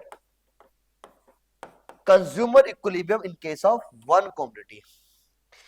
इसका मतलब यह है बच्चों कि एक कंज्यूमर कब तक एक कमोडिटी को कंज्यूम करता रहेगा। मैंने क्या बोला, एक कंज्यूमर एक कमोडिटी को कब तक कंज्यूम करता रहेगा। अगर इधर देखो बोर्ड के ऊपर, प्राइस है किसी कमोडिटी का 10 रुपए और आपको मार्जिनल यूटिलिटी ऑफ मनी मिली उससे 20 रुपए, इसका मतलब सेटिस्फैक्शन आपको ज्यादा मिली है, यह है एक्चुअल प्राइस, ये पे करा और ये आपको एक्चुअल सेटिस्फैक्शन मिली। आपको 10 रुपए खर्च करने पे 20 रुपए की सेटिस्फैक्शन मिली, तो यहां तो कंज्यूमर यूनिट नंबर 1 तो बाय करेगा करेगा। क्या अगली कम्युनिटी को फिर कंज्यूम करेगा, वो तो डिपेंड करता है बच्चों। जब उसने दूसरी यूनिट को कंज्यूम करा तो प्राइस तो वही था उसका, बताओ कितना प्राइस, तो बच्चों 10 था उसका, लेकिन मार्जिनल यूटिलिटी ऑफ जो मनी मिली, जो सेटिस्फैक्शन मिली, वो मिली बच्चों कितनी, 15। जल्दी बताओ, अभी भी मेरे बच्चों 10 रुपए खर्च करने के बाद सेटिस्फैक्शन कितनी मिल रही है, 15 की, तो कंज्यूमर सेकंड यूनिट भी खरीदेगा। बात समझ में आ गई। अगली बात मैं ये बोल रहा हूं भाई, प्राइस तो बच्चों वही है, कितना, 10 रुपए है, और जो सेटिस्फैक्शन मिली, इसको बोलते हैं मार्जिनल यूटिलिटी ऑफ मनी, जो सेटिस्फैक्शन मिली वो कितनी मिली, वो मिली बच्चों 12। क्या वो थर्ड यूनिट बाय करेगा, द आंसर इज यस, वो थर्ड यूनिट भी बाय करेगा, क्योंकि यहां भी क्या है बच्चों, जल्दी बताओ, marginal utility of money greater than किससे, जल्दी बताओ, price of X commodity, price of X commodity, ठीक है ना, बात समझे, तो यहां भी बाय करेगा। ओके, अगला पॉइंट मैं बोल लू, अगर प्राइस कितना है भाई, प्राइस 10 रुपए है और मार्जिनल यूटिलिटी ऑफ मनी कितनी है, अब वो 10 होगी, क्या भी बाय करेगा, द आंसर इज यस, वो फोर्थ यूनिट को भी बाय करेगा, वो चौथी कम्युनिटी को भी बाय करेगा बच्चों। बताओ क्यों, क्योंकि अभी भी जो मनी से मिलने वाली सेटिस्फैक्शन है वो इक्वल है प्राइस ऑफ द कम्युनिटी। इसका मतलब सिंपल याद रखो, 10 रुपए खर्च करे और 10 रुपए की सेटिस्फैक्शन मिल गई, उसको संतुष्टि मिल गई 10 रुपए की, तो कंज्यूमर चौथी यूनिट को भी कंज्यूम करेगा। ओके, इसके बाद बच्चों अगर मैं बात करूं आपको, प्राइस ले लो भाई, पांचवी यूनिट की बात करता हूं, पांचवी यूनिट की बात करता हूं, पांचवी यूनिट का प्राइस कितना है साहब, जो प्राइस है वो आपका, प्राइस वो आपका 10 है, लेकिन मार्जिनल यूटिलिटी ऑफ मनी कितनी मिली है, वो मिली है बच्चों 8, वो कितनी मिली है 8। तो यहां मेरे बच्चों, यहां तो वो खर्च करना बंद कर देगा, क्योंकि जो सेटिस्फैक्शन लेवल है वो एक्चुअल प्राइस से कम हो गया है। बात समझ में, क्या समझाना चाह रहा हूं आपको, मैं ये समझाना चाह रहा हूं, जो बच्चों सेटिस्फैक्शन लेवल है वो प्राइस से क्या हो गया, कम हो गया। तो यहाँ पे बच्चों पांचवी यूनिट वो नहीं खरीदेगा मेरे भाई, यहाँ पे लॉस हो रहा है, क्या हो रहा है मेरे दोस्त यहाँ पे लॉस हो रहा है कंज्यूमर को, इसलिए कंज्यूमर पांचवी यूनिट को बाय नहीं करेगा। यहां देखो, यहां क्या है, यहां कंज्यूमर सरप्लस है, यहां भी कंज्यूमर सरप्लस है, यहां भी कंज्यूमर सरप्लस है, और इस पॉइंट को बोलते हैं कंज्यूमर इक्विलिब्रियम। ओह हाँ, यही पॉइंट है बच्चों, क्या, कंज्यूमर इक्विलिब्रियम, यही पॉइंट है, बात समझ गए। तो कंज्यूमर फोर्थ यूनिट तक बाय करेगा, उसके बाद वो बाय नहीं करेगा। आओ आपकी किताब समझाता हूं, आपकी बुक में क्या लिखा हुआ है, इधर देखो, ये लो भाई, आपकी किताब में देखो ये लिखा हुआ है, कंज्यूमर इक्विलिब्रियम किसके हिसाब से बच्चों, मार्जिनल यूटिलिटी के हिसाब से। ये मार्शल जी ने बोला। ओके, ये मार्शल जी ने क्या बोला, ठीक है ना, हिक की बात नहीं कर रहा बच्चों, हिक तो रैंक दे रहा था, बात समझिए। मार्शल जी ने क्या बोला, जल्दी बताओ, मार्शल जी कह रहे हैं, क्या कह रहे हैं बताओ, कि consumer equilibrium in case of one community का मतलब क्या होगा, how much of community a consumer buy, so that he maximize his satisfaction and attain point of equilibrium। तो बता बच्चों, वो कितनी कमोडिटी को कंज्यूम करेगा ताकि उसको मैक्सिमम सेटिस्फैक्शन मिले। तो मैंने अभी आपको एग्जांपल दिया, जब भी मेरा marginal utility of money price of X commodity के बराबर होगा, वहां तक वो कमोडिटी को बाय करेगा, क्योंकि वहां क्या मिल रही है, उसको मैक्सिमम सेटिस्फैक्शन मिल रही है। ओके, और बच्चों जहां पे P इजिकल टू, वहां क्या होगा, इक्विलिब्रियम पॉइंट आ जाएगा। जहां P एक्स और MU M के बराबर होगा, वहां क्या होगा हमारे पास, क्या होगा जल्दी बताओ, वहां होगा हमारे पास कंज्यूमर इक्विलिब्रियम। अब बच्चों अगली जब आप अपने पेपर के अंदर से याद करोगे, सबसे पहले आपको मीनिंग याद करके जानी। मीनिंग के बाद आपको क्या देखनी है, इसकी देखनी है आपको। ये बच्चों मैं आपको करा रहा हूँ topic when in case of one community. मैं करा रहा हूँ आपको वन कम्युनिटी वाली बात, टू कम्युनिटी वाली बात अगली वीडियो में करेंगे। फिलहाल मैं करूंगा इसकी बात, वन कम्युनिटी की बात मैं करूंगा। आओ जरा देखते हैं बोर्ड के ऊपर। Consumer equilibrium in case of one community के अंदर, जब भी बच्चों आप कंज्यूमर इक्विलिब्रियम निकालोगे तो कुछ अजम्पशन डालोगे। अजम्पशन क्या डालोगे आप, कि सबसे पहले अगर आप कंज्यूमर इक्विलिब्रियम निकालोगे तो आपको कमोडिटी का प्राइस पता होना चाहिए। जैसे मैंने अभी एग्जांपल दे रखा था, उसके अंदर मैं प्राइस भी ले रहा था कमोडिटी का 10 रुपए। और आपको जो मार्जिनल यूटिलिटी मिलेगी कमोडिटी से, वो जो आप जो किसी कमोडिटी को कंज्यूम करोगे तो उस कमोडिटी से क्या मिलती है बच्चों, आपको मार्जिनल यूटिलिटी मिलती है। ओके, इसके बाद बच्चों मार्जिनल यूटिलिटी ऑफ मनी की बात भी होगी। यहाँ पे किसकी बात होगी, मार्जिनल यूटिलिटी ऑफ मनी की बात भी होगी। आओ स्टार्ट करते हैं बच्चों एग्जांपल के थ्रू। मैं 3 बातें आपको बता रहा हूं, जब भी कंज्यूमर इक्विलिब्रियम करोगे, price of the commodity, margin utility of commodity, margin utility of money. बच्चों यहां तक लिख दोगे तो आपको 2 नंबर तो मिल जाएंगे। अब सर आगे लिखोगे तो फिर पूरे 6 मिल जाएंगे। ओके, तो ये लो, मैंने ये बोला, अजम्पशन ये ली, अगर कंज्यूमर 1 रुपए खर्च कर रहा है, उसको 2 यूटिल्स मिलते हैं, किसके, मार्जिनल यूटिलिटी के। मैंने क्या बोला बच्चों, अगर कंज्यूमर 1 रुपए खर्च कर रहा है, कितने खर्च कर रहा है, 1 रुपए खर्च कर रहा है, तो उसको कितनी मिल रहा है बच्चों, मार्जिनल यूटिलिटी मिल रही है कितनी, 2 यूटिल्स। अब सर ये यूटिल्स क्या होते हैं, जैसे बच्चों आप सब्जी तोलते हैं किलोग्राम में, और जो भी लिक्विड वाली चीज होती है उसको आप लीटर में मेजर करते हो, ऐसे ही मार्जिनल यूटिलिटी को मेजर करते हैं हम यूटिल्स में। किसमें करते हैं, यूटिल्स में। तो यूटिल्स भी एक बच्चों मोड है मेजर करने का। ओके, ठीक है ना। तो आगे चलते हैं, मैंने क्या बोला, अब आगे चलते हैं, ठीक है ना। तो हमने क्या एजम्पशन ली है, अगर मैं 1 रुपए खर्च करता हूं तो मुझे 2 यूटिल मिलती है। तो आओ जरा देखते हैं बच्चों, अब अपने मैं उस पे आ रहा हूं, मैं आ रहा हूं आपके टेबल के ऊपर आ गया। मैंने बोला बच्चों जरा ध्यान दो, अगर मैं 1 रुपए खर्च करता हूं तो मुझे 2 यूटिल मिलते हैं। तो बताओ अगर 20 खर्च करे, 20 आपको यूटिल मिली तो कितने खर्च करे होंगे, तो 10 रुपए खर्च करोगे। आओ सिंपल से बोल रहा हूं मैं आपको, क्या बोल रहा हूं, सिंपल मैथमेटिक है भाई। मुझे 1 रुपए खर्च करने से 2 यूटिल मिलते हैं, तो अगर 20 यूटिल मिले तो कितने खर्च करे होंगे, मैंने 10 रुपए खर्च करे होंगे। कितने खर्च करे मैंने भाई, 10 रुपए खर्च करे होंगे। आओ जरा देखते हैं, यही बात लिखी हुई है, देखो बच्चों बोर्ड के ऊपर। कंज्यूमर ने पहली यूनिट कंज्यूम करी तो उसको कितनी सेटिस्फैक्शन मिली, 20 यूटिल्स की सेटिस्फैक्शन मिली। तो मैं ये पूछ रहा हूं 20 यूटिल्स की सेटिस्फैक्शन मिली तो कितने पैसे खर्च करे होंगे, उसने खर्च करे होंगे 10 रुपए। सर क्यों, क्योंकि अजम्पशन ली भाई, 1 रुपए खर्च करने से दो यूटिल मिलते हैं, तो 10 रुपए खर्च करने से 20 मिले होंगे आपको। और प्राइस कितना कॉमेडी का बच्चों, प्राइस ले रखा मैंने एग्जांपल में 4 रुपए। कितना रखा मैंने अपने एग्जांपल में, 4 रुपए मैंने प्राइस ले रखा है। मार्जिनल यूटिलिटी ऑफ मनी कितनी मिल रही है, मनी मिल रही है बच्चों 10 रुपए, और प्राइस कितना है, 4 रुपए। तो ये कम्युनिटी तो बच्चों, कम्युनिटी एक तो खरीदेगा कंज्यूमर, क्योंकि यहाँ सेटिस्फैक्शन ज्यादा मिल रही है। 4 रुपए पे करके साहब 10 की सेटिस्फैक्शन मिली, तो कंज्यूमर को यहाँ फायदा हो रहा है, कंज्यूमर यहाँ खर्च करेगा पैसे अपने। वो कह रहा फिर अगली यूनिट पे कितना मिली बच्चों को, उसने 9 रुपए की सेटिस्फैक्शन मिली 4 रुपए खर्च करने के बाद, तो सेकंड यूनिट भी बाय करेगा वो। साहब उसको क्या हुआ, 8 रुपए सेटिस्फैक्शन मिली 4 रुपए खर्च करने के बाद, तो तीसरी यूनिट को भी कंज्यूम करेगा वो। 4 रुपए खर्च करने के बाद 4 रुपए की सेटिस्फैक्शन मिली, तो यहां भी खर्च करेगा बच्चों। इसका मतलब वो यहीं तक खर्च करेगा। क्यों, क्योंकि अगली बार उसने 4 रुपए खर्च करने के बाद सेटिस्फैक्शन उसकी 0 होगी। मैं ये तो समझाना चाह रहा हूं बच्चों आपको, consumer equilibrium in case of one commodity का मतलब क्या समझना चाह रहा है, कि हाउ मच कंज्यूमर बाय, बताओ कंज्यूमर कितनी यूनिट को बाय करेगा। वो साहब तब तक बाय करता रहेगा जब प्राइस ऑफ एक्स कमोडिटी आपका क्या होगा, लेस देन, जब मार्जिनल यूटिलिटी ऑफ मनी क्या होगी बच्चों, आपकी ज्यादा होगी। ठीक है ना, जब मार्जिनल यूटिलिटी ऑफ मनी ज्यादा होगी प्राइस ऑफ एक्स कमोडिटी से, तब तक कंज्यूमर बाय करेगा। तो मेरे बच्चों यहां भी क्या हो रहा है, यहां भी क्या हो रहा है बच्चों, यहां से लेके यहां तक इसको बोल देते हैं हम सरप्लस। क्या बोलते हैं इसको, यहां से लेके यहां तक सरप्लस। ये कंज्यूमर सरप्लस है कंज्यूमर, और इसको क्या बोलते हैं बच्चों, कंज्यूमर इक्विलिब्रियम। क्या बोलते हैं, कंज्यूमर इक्विलिब्रियम। तो मैंने बोला बच्चों ये क्या लिखा मेरे पास, marginal utility of X community, इसका मतलब यहां से लेके यहां तक बच्चों सरप्लस हुआ, ये इक्विलिब्रियम पॉइंट हुआ, और इसके बाद बच्चों यहां से इसको लॉस होना हो गया, ठीक है ना। यहां तक बच्चों खर्च करेगा नहीं करेगा बताओ, एक दो तीन चार चौथे और पांच यूनिट को खरीदेगा नहीं खरीदेगा, ना खरीदेगा तो बेवकूफी वाली बात है भाई, आपको सेटिस्फेक्शन ज्यादा मिल रही है, और यहाँ नीचे खरीदेगा तो यहाँ बेवकूफी वाली बात है, क्योंकि यहाँ बच्चों सेटिस्फेक्शन क्या मिल रहा है उसको, यहाँ नहीं खरीदेगा और यहाँ परचेज करेगा। ओके, चलो भाई हम आगे, इसको बोलते हैं consumer equilibrium in case of one commodity. ये लो भाई डायग्राम क्या बोल रहा है, जरा बच्चों बोर्ड पे आओ। मैंने बोला ये है मेरे पास प्राइस ऑफ एक्स कमोडिटी, ये क्या है मेरे पास प्राइस है, और ये क्या बच्चों मार्जिनल यूटिलिटी ऑफ मनी, इसका मतलब यहां ये लाइन नीचे और ये लाइन ऊपर है, तो ये सारा कंज्यूमर सरप्लस हो जाएगा, क्या हो जाएगा कंज्यूमर सरप्लस।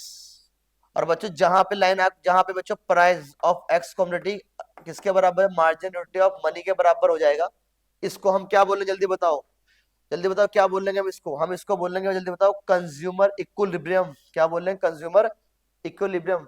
तो बच्चों यहां तक कंज्यूमर कंज्यूम करेगा, मतलब चौथी यूनिट तक वो बाय करेगा, पांचवी यूनिट अगर बाय करेगा तो यहाँ उसको लॉस आना स्टार्ट हो जाएगा, ठीक है ना भाई। तो बच्चों मीनिंग क्या पढ़ी आपने, मीनिंग आपने ये पढ़ी कंज्यूमर इक्विलिब्रियम का मतलब क्या होता है, how much consumer by unit of commodity so he will get maximum satisfaction, ताकि उसको क्या मिले मैक्सिमम सेटिस्फैक्शन। तो कंज्यूमर तब तक कमोडिटी को कंज्यूम करता रहेगा, बाय करता रहेगा, जब तक मार्जिनल यूटिलिटी ऑफ मनी किसके ज्यादा होगी, greater than price of the commodity, ठीक है ना। इसको बोलते हैं consumer equilibrium in case of one commodity. और मैंने किसके पॉइंट ऑफ व्यू से बताया भाई आपको, मैंने आपको बताया मार्जिनल यूटिलिटी ऑफ मनी के हिसाब से, ओके मार्जिनल यूटिलिटी के हिसाब से, ओके। चलो होप सो बच्चों आपको ये वाला क्वेश्चन भी समझ में आ गया होगा, okay very very important question है। तो सबसे पहले आप मीनिंग लिखोगे, मीनिंग लिखने के बाद जल्दी बताओ क्या लिखोगे साहब, अजम्पशन डाल के भी आनी है आपको।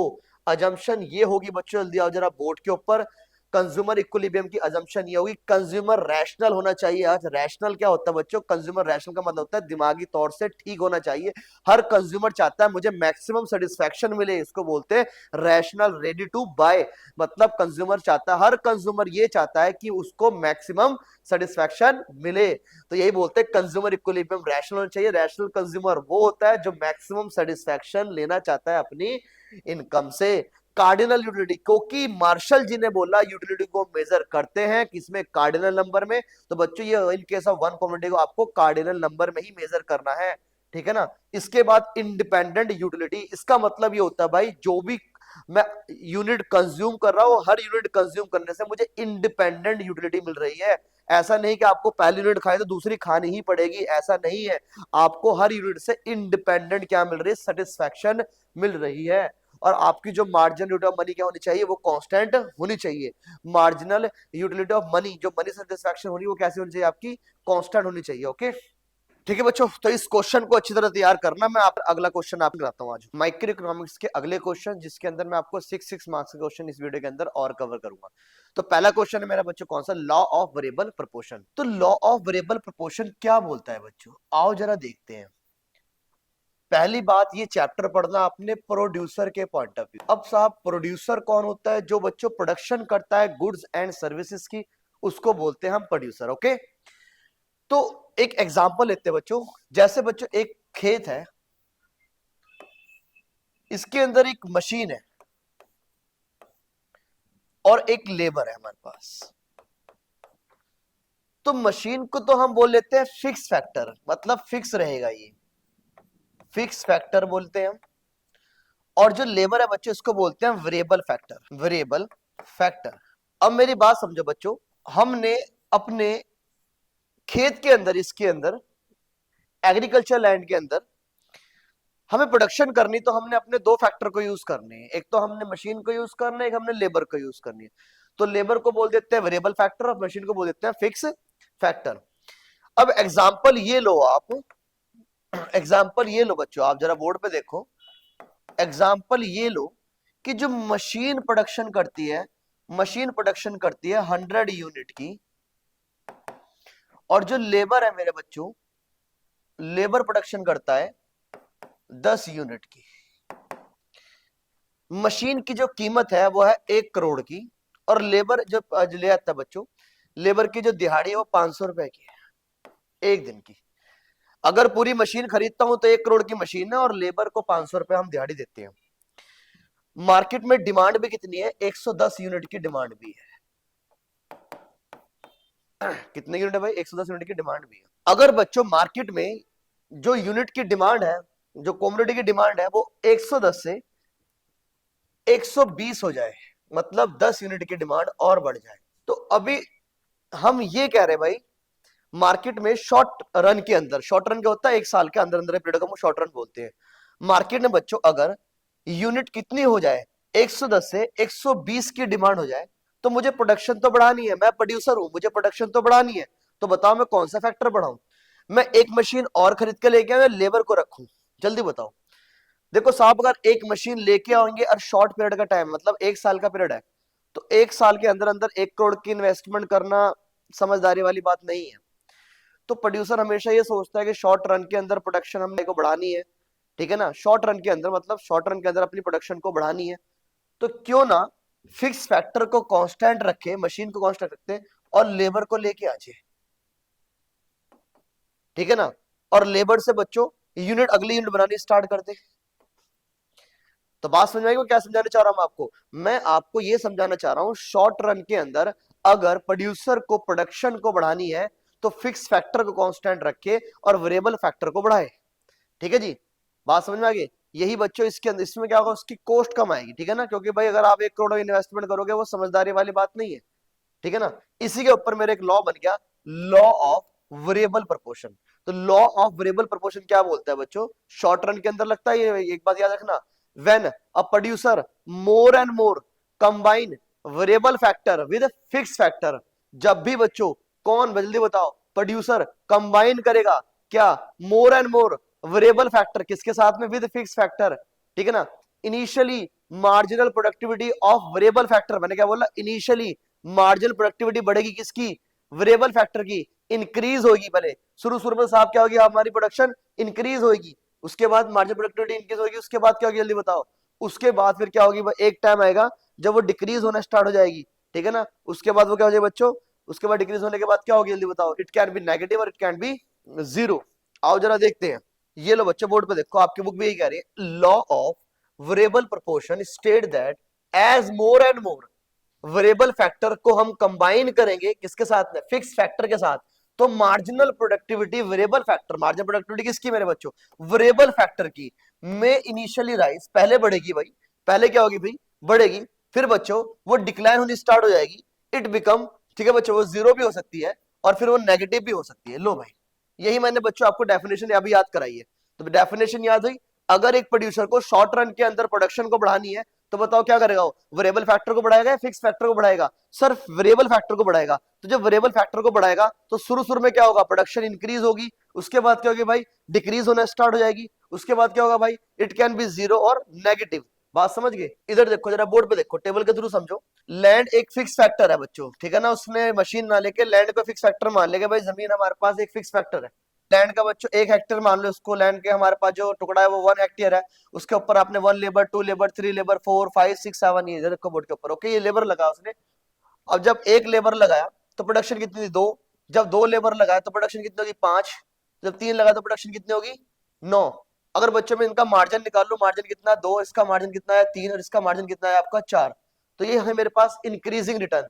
लो मेरे बच्चों, ये पहले पहले मैंने बोला मार्जिन प्रोडक्टिविटी बढ़ेगी, इसके बाद क्या होगा मेरे पास, फिर इसका मार्जिन निकाल लो भाई 3, फिर कितना निकाल 2, फिर निकाल लो 1, फिर बच्चों क्या हो गया मार्जिन, ये आपका मार्जिन प्रोडक्टिविटी गिरनी स्टार्ट होगी। लेकिन बच्चों किसकी मार्जिन प्रोडक्टिविटी, जल्दी बताओ, ये लेबर की बता रहा हूं मैं आपको, वेरिएबल फैक्टर की मार्जिन प्रोडक्टिविटी बता रहा हूं मैं आपको, ठीक है ना, ये गिरनी स्टार्ट हो जाएगी, फिर उसके बाद क्या होगा भाई जीरो, उसके बाद क्या होगा नेगेटिव। यही मेरा लॉ बोलता है, अगर बार बार आप वेरिएबल फैक्टर को यूज कंबाइन करते रहो किसके साथ में, फिक्स फैक्टर के साथ में, तो आपकी जो मार्जिन प्रोडक्टिविटी है वेरिएबल फैक्टर की, वो पहले इंक्रीज होगी then decrease, it can be zero, it can be negative मेरे बच्चों, ओके। तो बच्चों अगर आपको डायग्राम बनाना है तो आप सिंपल ऐसा बना सकते हो, रफ हैंड से बनाओगे टोटल प्रोडक्टिविटी, और आप ना पहले बच्चे यहां से यहां से यहां से यहां से यहां से यहां से लेके आओगे लाइन को, ठीक है ना, और यहां से बनाओगे आप मार्जिन प्रोडक्टिविटी। बात समझ गए, वन टीपी मैक्सिमम, एमपी क्या थी आपकी 0, वन टीपी डिक्लाइन, जब डिक्रीज तो एमपी क्या होगी आपकी नेगेटिव होगी, ओके। बात समझ गए? जब टीपी इंक्रीज होगी तो एमपी आपकी मैक्सिमम एमपी भी इंक्रीज होगी। When TP increase MP also increase. Okay, बात समझ गए आपको? तो एग्जामिनर चेक करेगा आपका, एक तो टॉप वाला एक जीरो पे देखेगा और नेगेटिव, ये जब डिक्लाइन होगी तो ये नेगेटिव पे चेक करेगा। ओके, और जब ये इंक्रीज होगा तो भाई टीपी भी आपकी एमपी भी आपकी इंक्रीज होनी स्टार्ट होगी। ओके, बात समझ गए? जब मेरे पास ये देखो टीपी मेरा इंक्रीज हो रहा है, इंक्रीज हो रहा है, इंक्रीज हो रहा है, तो बच्चे इस तरह मेरे पास एमपी क्या था, मैक्सिमम था। इसको बोलते हैं इंक्रीजिंग रिटर्न। पहली स्टेज आ गया नहीं, ये पहली स्टेज है भाई। कौन सी स्टेज है? इंक्रीजिंग रिटर्न की। फिर यहाँ पे बच्चों टीपी जो बढ़ता रहा है लेकिन डिमिनिशिंग रेट से बढ़ रहा है, इसको बोलते हैं कौन सा रिटर्न? Diminishing return. यहाँ भी टीपी इंक्रीज हो रहा है लेकिन किस रेट से इंक्रीज हो रहा है? डिमिनिशिंग रेट से, तो इसको बोलते हैं क्या? Diminishing return. और यहाँ मेरे पास टीपी क्या हो गया भाई? मैक्सिमम हो गया, तो एमपी क्या हो जाएगा? जीरो। और उसके बाद जब टीपी डिक्रीज होना स्टार्ट होगा तो एमपी क्या हो जाएगा आपका? नेगेटिव। बात समझ गए? तो ये आपको डायग्राम पेपर के अंदर बना के आना है भाई, सुंदर सुंदर। ओके, उसके बाद देखो अजम्पशन, देखो जरा हर लॉ के असल अजम्पशन का मतलब क्या होता है? अजम्पशन का मतलब होता है बच्चों कि जब मैं ये अज्यूम करूंगा तभी ये लॉ लेगा। अज्यूम क्या करोगे बताओ? Ratio in which factor of production are combined can be change. अब सर मैंने क्या बोला? इधर देखो, जरा बोर्ड के ऊपर देखो। पहले एक मेरे पास मशीन और एक लेबर है, फिर एक मशीन दो लेबर है, फिर एक मशीन तीन लेबर है, फिर एक मशीन चार लेबर है। इसका मतलब रेशो 1:1, 1:2, 1:3, 1:4। तो यही बोल रहा बच्चों, ratio which factor of production are combined can be change. तो बच्चों यहाँ चेंज ही तो हो रही है। जैसे मैं प्रोडक्शन करने के लिए वेरिएबल फैक्टर को लेके आ रहा हूँ अपने फैक्ट्री के अंदर, या बच्चों अपने लैंड के ऊपर, तो जल्दी से बताओ वो कैसे होने चाहिए? हमारे लेबर कैसे होने चाहिए? होमोजीनस होने चाहिए और इक्वली एफिशिएंट होने चाहिए।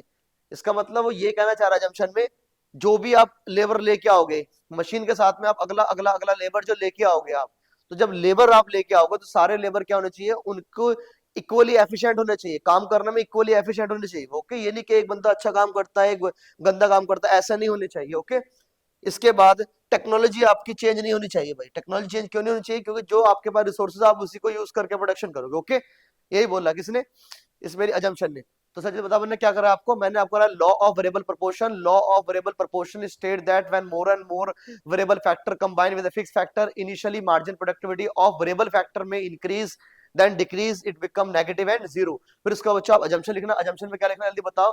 अजम्पशन में लिख के आना आप क्या, जल्दी बताओ, कि आपकी क्या रेशियो कैन बी चेंज। ठीक है ना? जो आप वेरिएबल फैक्टर लेके आओगे वो क्या होगे? इक्वली एफिशिएंट होगे, टेक्नोलॉजी डज नॉट चेंज। फिर बच्चों टेबल बनाओगे उसका, फिर उसका डायग्राम बनाओगे, डायग्राम के अंदर भी 3 स्टेज दिखा के आओगे। ओके, ठीक है ना भाई? तो बच्चों इसका एक और नाम है, जब आप देख लो, अगर पेपर में ये नाम ना लिखा, दूसरा नाम ये लिखा सकता है आपको, law of diminishing marginal product. Law of diminishing marginal product, क्योंकि बच्चों अल्टीमेट तो हम मार्जिनल प्रोडक्टिविटी के बारे में ही पढ़ रहे हैं ना, उसको बोलते हैं law of diminishing marginal product. Okay, चलो भाई अब अगला क्वेश्चन देखते हैं। ओके, तो बच्चों अगला क्वेश्चन देखते हैं। अगला क्वेश्चन जो मैं कराना है आपको, डिमांड वाला क्वेश्चन कराना है। पेपर के पॉइंट ऑफ व्यू से डिमांड वाला चैप्टर बहुत ज्यादा इंपॉर्टेंट है। तो डिमांड वाला चैप्टर अल्टीमेट है क्या? What is demand? डिमांड है क्या? डिजायर क्या है? वांट क्या है? बच्चों आपके दिमाग के अंदर यही बात घूमती रहती है। ओके, कि भाई डिजायर क्या है, वांट्स क्या है, डिमांड क्या है, क्वांटिटी डिमांड क्या है। आओ मैं इसको आपको क्लैरिटी से बताता हूँ कि सबसे पहले क्या होती है बच्चों। सबसे पहले देखते हैं डिजायर। तो डिजायर क्या है बच्चों? आपकी एक इच्छा है, आपकी एक इच्छा है। आप सोच रहे हो, आपके दिमाग में बच्चों क्या चल रही है? ये लो कि आपको गाड़ी चाहिए। आपको क्या चाहिए? गाड़ी चाहिए। ये आपके दिमाग में क्वेश्चन चल रहा है भाई। ठीक है ना? ये लो भाई, आप सोच रहे बच्चों, तो इसको क्या बोलेंगे बताओ? इसको बोलेंगे डिजायर। लेकिन साहब पैसा नहीं है पैसा नहीं है, सिर्फ सोच रहे हो कि यार काश मेरे पास एक गाड़ी होती, तो इसको क्या बोलते हैं बताओ? इसको बोलते हैं डिजायर। बट बच्चों आपके पास पैसा नहीं है, आपके पास पैसा नहीं है। इसका मतलब जब सोच रहे हो लेकिन नो कैश, आपके पास कैश नहीं है, तो लो भाई, ये होगी आपकी डिजायर, ये होगी आपकी बच्चों डिजायर। लेकिन अगर मैं बोलूं फंड अरेंज हो गया बच्चों, कैश आ गया, आहा कैश आ गया, पापा ने कैश दे दिया भाई, ये लो पापा ने आपको कैश दे दिया। जब पापा ने आपको कैश दे दिया तो बच्चों desire converted into want, desire converted into want. तो मैंने क्या बोला साहब, जब डिजायर भी हो, अब डिजायर भी हो आपके पास, खरीदने की आपकी डिजायर भी हो, और प्लस आपके पास कैश भी आ गया, तो बताओ क्या बन गई आपकी? ये सर आपकी बन गई वांट। क्या बन गई बच्चों? आपकी वांट बन गई। बात समझ गए? वांट क्या होती है भाई? डिजायर कन्वर्टेड वांट के अंदर कब होगी जल्दी बताओ? जब साहब कैश आ जाएगा। क्या आ जाएगा साहब? कैश आ जाएगा। आगे देखते सर, आगे चलो। ये लो भाई, अब डिमांड क्या होती है भाई? अब बच्चों आपके पास कैश आ गया तो आप कहां पहुंच गए? आप पहुंच गए शोरूम में। आप पहुंच गए बच्चों शोरूम में, और जब आप शोरूम में गए भाई तो आपने क्या देखा, आपने देखी different different variety of car. लो भाई मित्र अगर ना चलता है ट्रक देखने गए आप, बात समझ गए भाई।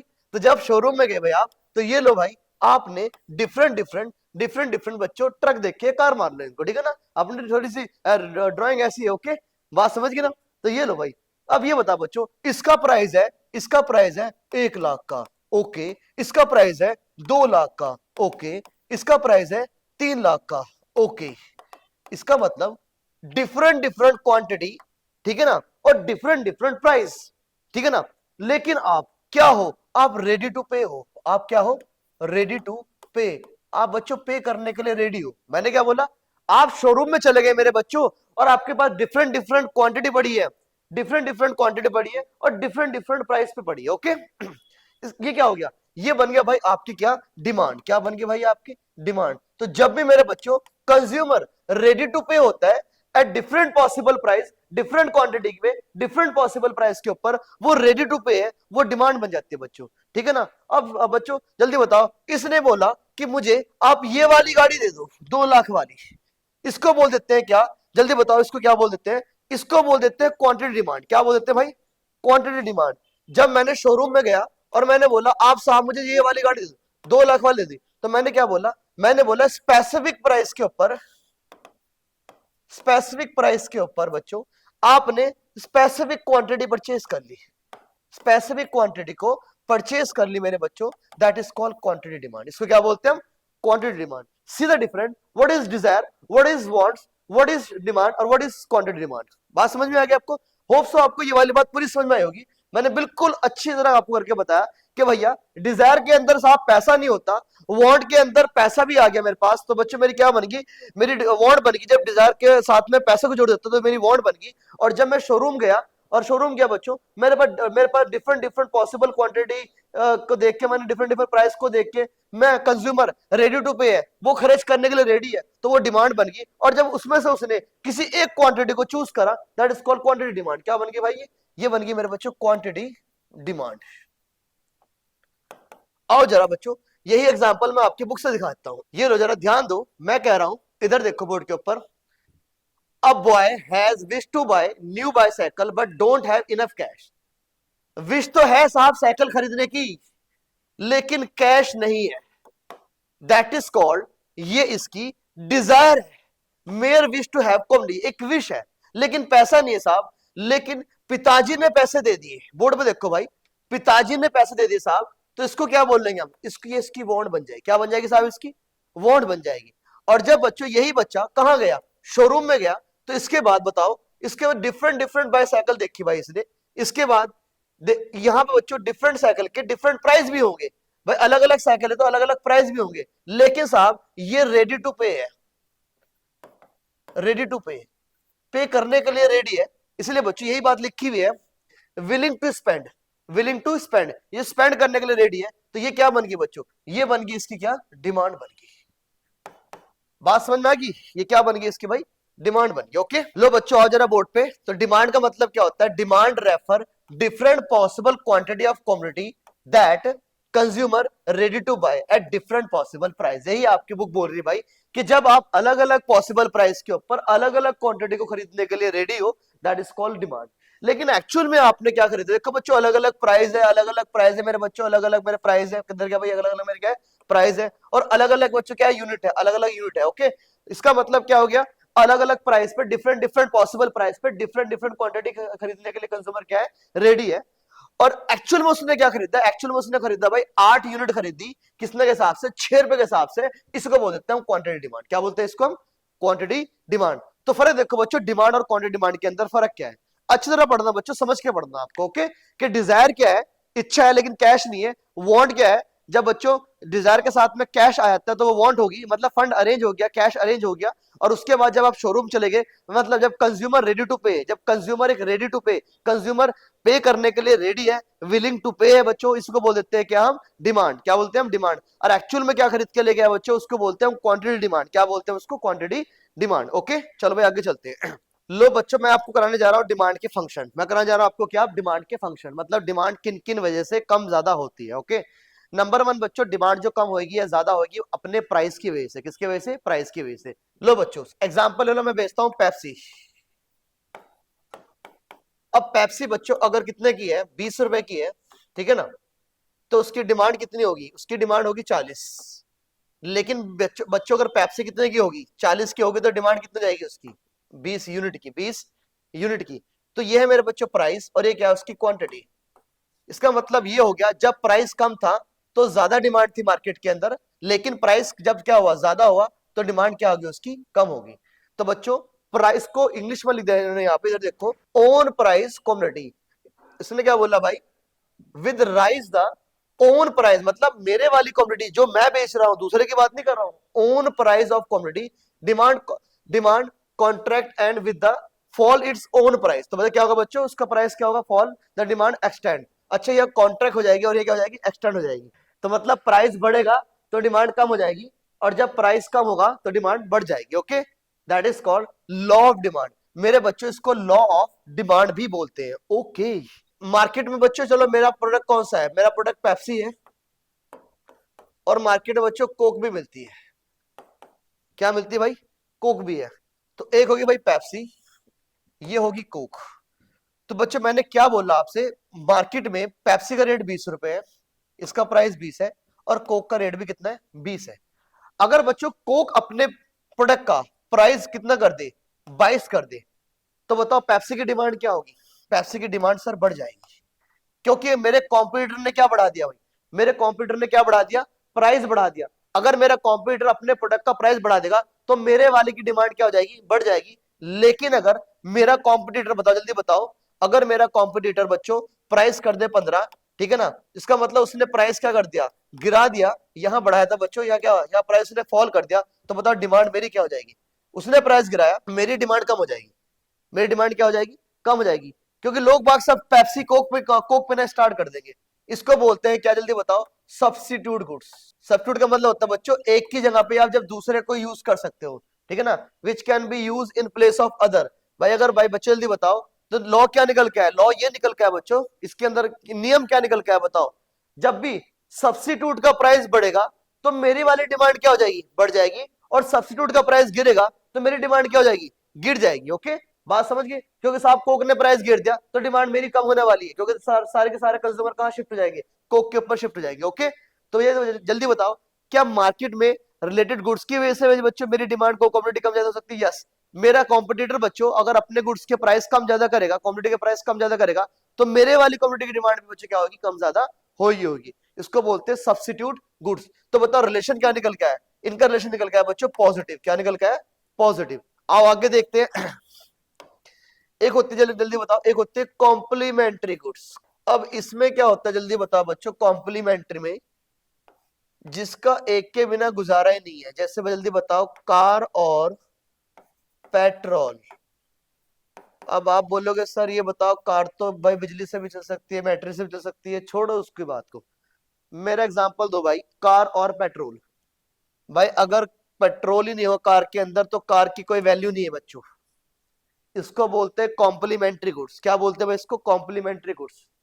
जल्दी बताओ बच्चों, अगर मैं बोलूं प्राइस क्या हो गया? बढ़ गया पेट्रोल का, 1000 रुपए लीटर हो गया।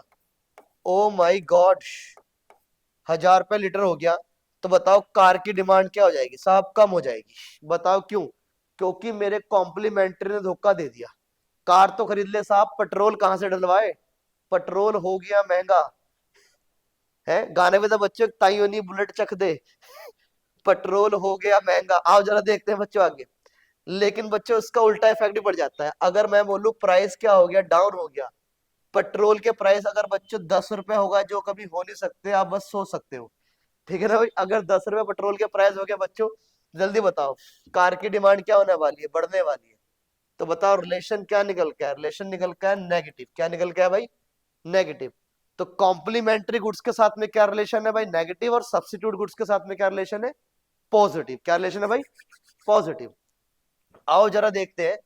मैं कह रहा डिमांड बच्चों, मेरी वाली कॉमोडिटी का प्राइस बढ़ेगा तो मेरे वाली कॉमोडिटी की डिमांड भी कम हो जाएगी, and vice versa, that is called law of demand. क्या दूसरे वाली कॉमोडिटी के प्राइस की वजह से मेरी वाली कॉमोडिटी का डिमांड कम ज्यादा हो सकती है? Answer is yes.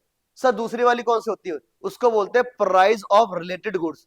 तो जल्दी बताओ, मैंने क्या बताया आपको? Price of related goods. मैंने आपको सिखा दिया price of related goods. Sir related का मतलब क्या होता है भाई? रिलेटेड गुड्स के अंदर बच्चों दो बातें होती है, बताओ कौन कौन सी होगी भाई?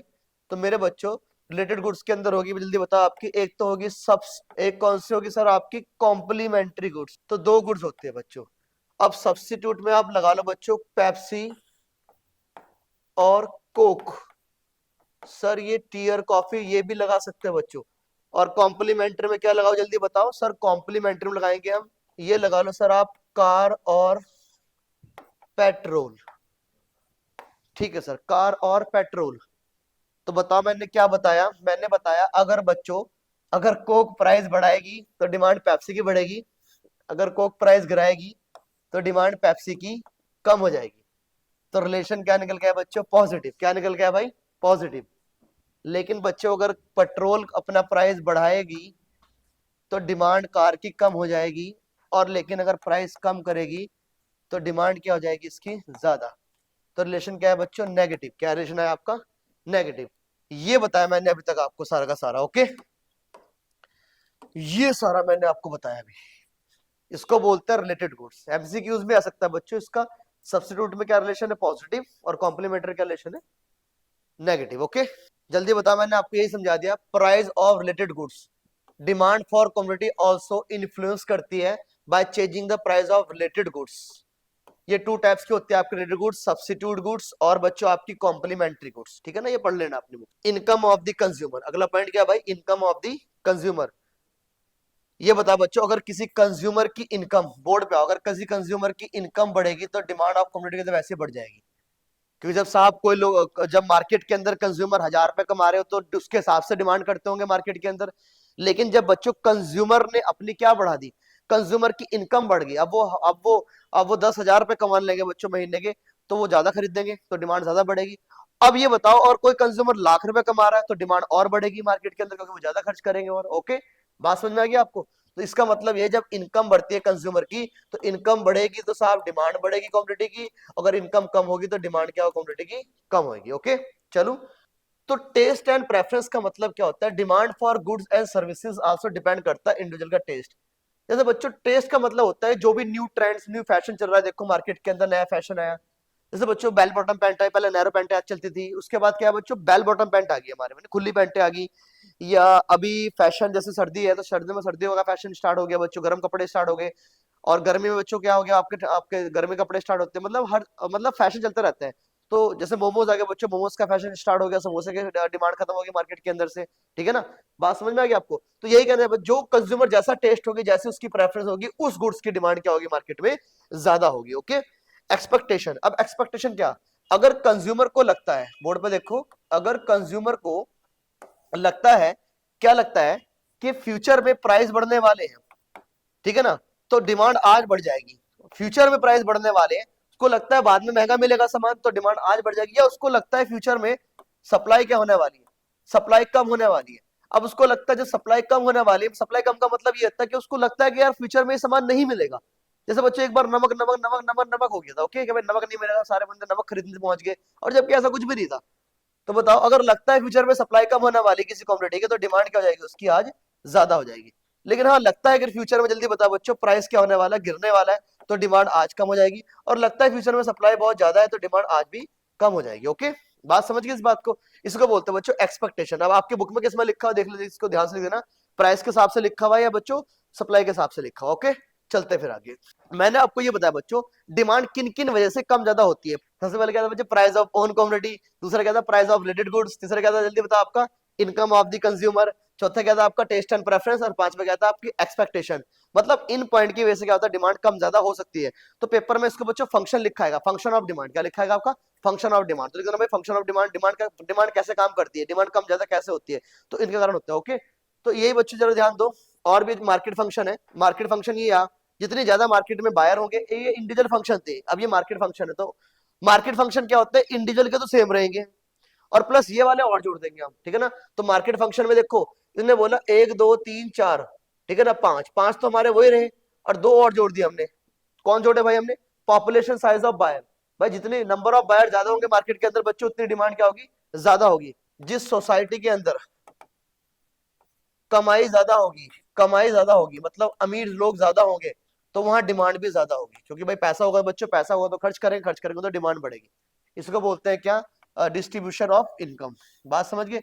जब बच्चों क्या होगा, इनकम ज्यादा हमारी कब होगी, जल्दी बताओ बच्चों, अगर किसी सोसाइटी के अंदर इनकम ज्यादा होगी तो डिमांड भी क्या होगी, ज्यादा ही होगी।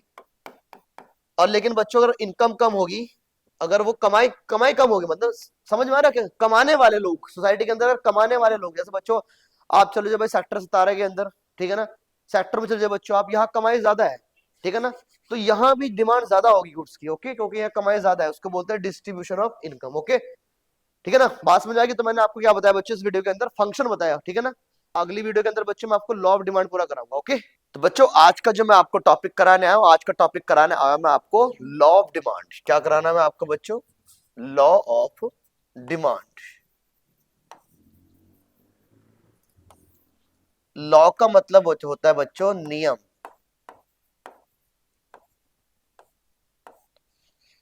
मतलब डिमांड का एक नियम है। आपको पता बच्चों नियम क्या है डिमांड का, जब भी प्राइस बढ़ेंगे किसी कॉमोडिटी के, तो उसकी डिमांड क्या हो जाएगी, कम हो जाएगी।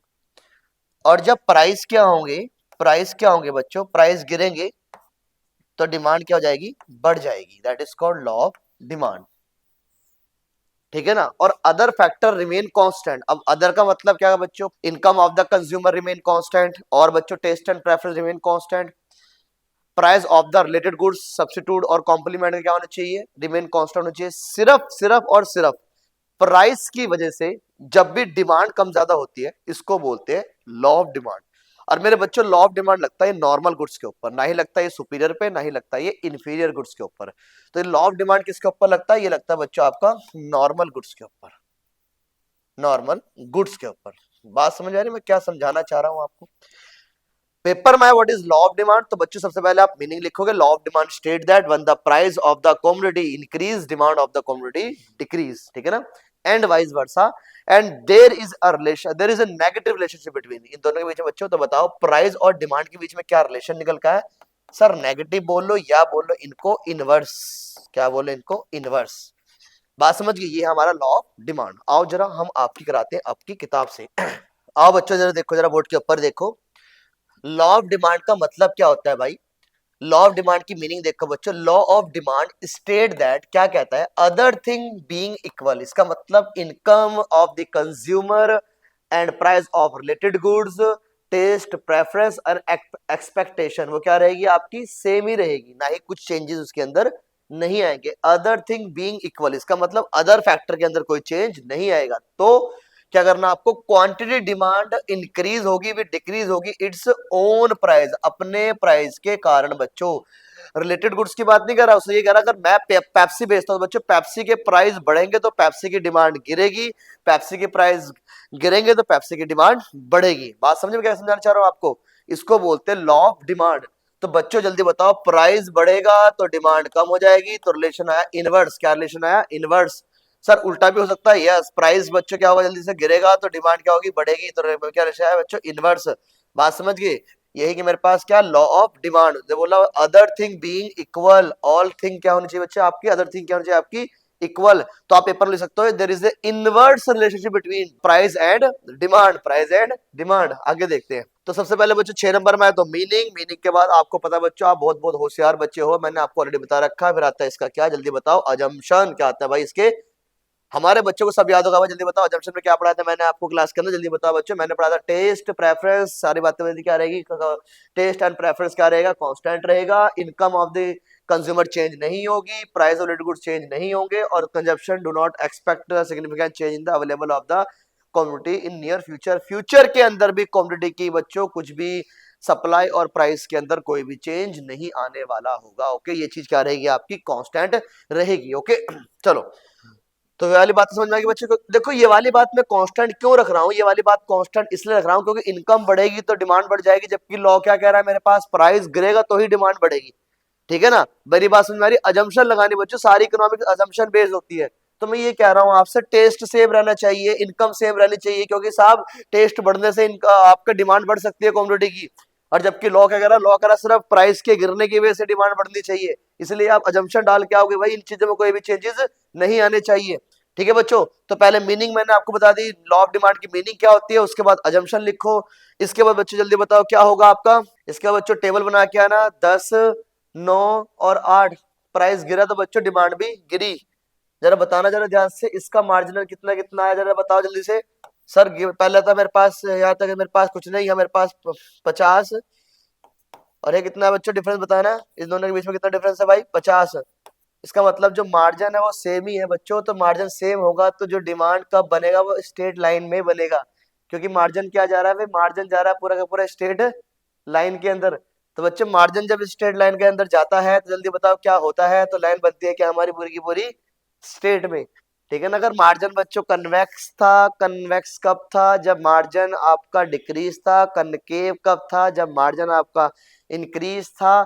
और बच्चों स्ट्रेट लाइन में कब जाता है, बताओ लॉ ऑफ डिमांड, ये स्ट्रेट लाइन में कब जाता है, जब मार्जिन आपका क्या होता है, सेम होता है। ठीक है ना बच्चों।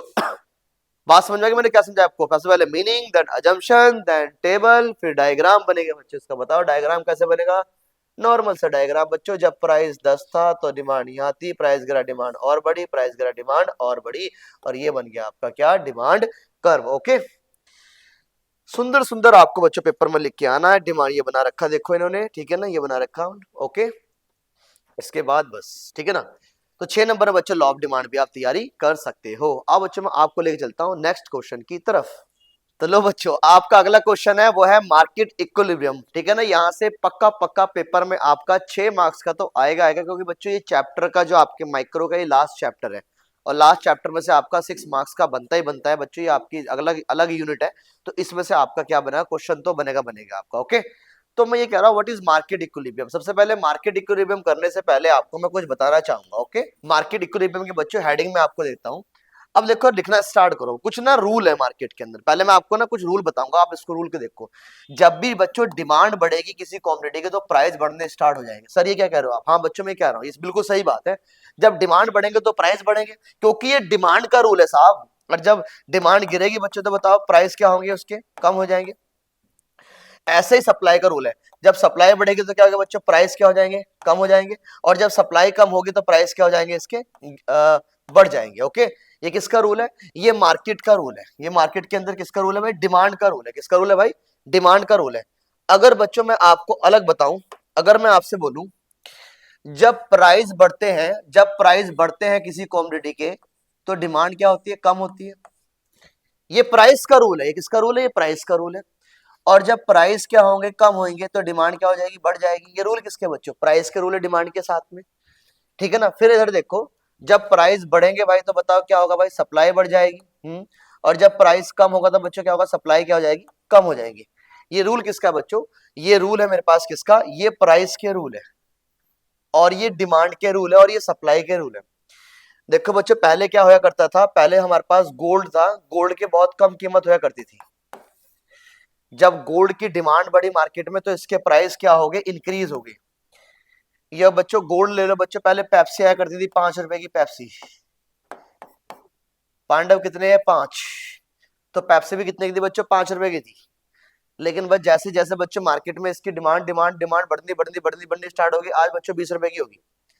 आप समझ रहे हो मैं क्या समझाना चाह रहा हूँ, ये डिमांड का रूल है। जिस गुड्स का डिमांड मार्केट में बढ़ेगी उसका प्राइस तो बच्चों बढ़ने वाला है। ओके, लेकिन साहब अगर ये बताओ मैं आपसे बोलूं, अगर डिमांड कम हो रही है, किसी गुड्स की डिमांड बच्चों कम होगी मार्केट में तो उसका प्राइस भी गिर जाएगा, जिसकी डिमांड ज्यादा नहीं होती। ओके, यही सप्लाई का रूल है बच्चों।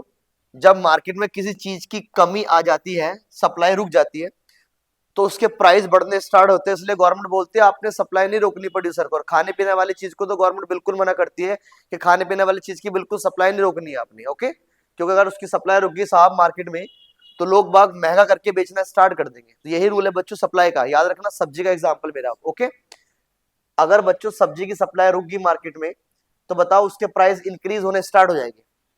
बात समझिए। तो मैंने ये उल्टा लिख दिया भाई, इधर देखो बच्चों, थोड़ा सही कर लो इसको। सप्लाई कम लिख लो यहाँ पे, इधर देख लो, इसको करेक्ट कर लो। सप्लाई जब कम हो जाएगी तो क्या होंगे, जल्दी बताओ। जब सप्लाई कम होगी तो मार्केट में प्राइस क्या होने, बढ़ने स्टार्ट हो जाएंगे। ओके, और जब बच्चों सप्लाई बढ़ जाएगी तो प्राइस गिरना ऑटोमेटिक स्टार्ट हो जाएंगे।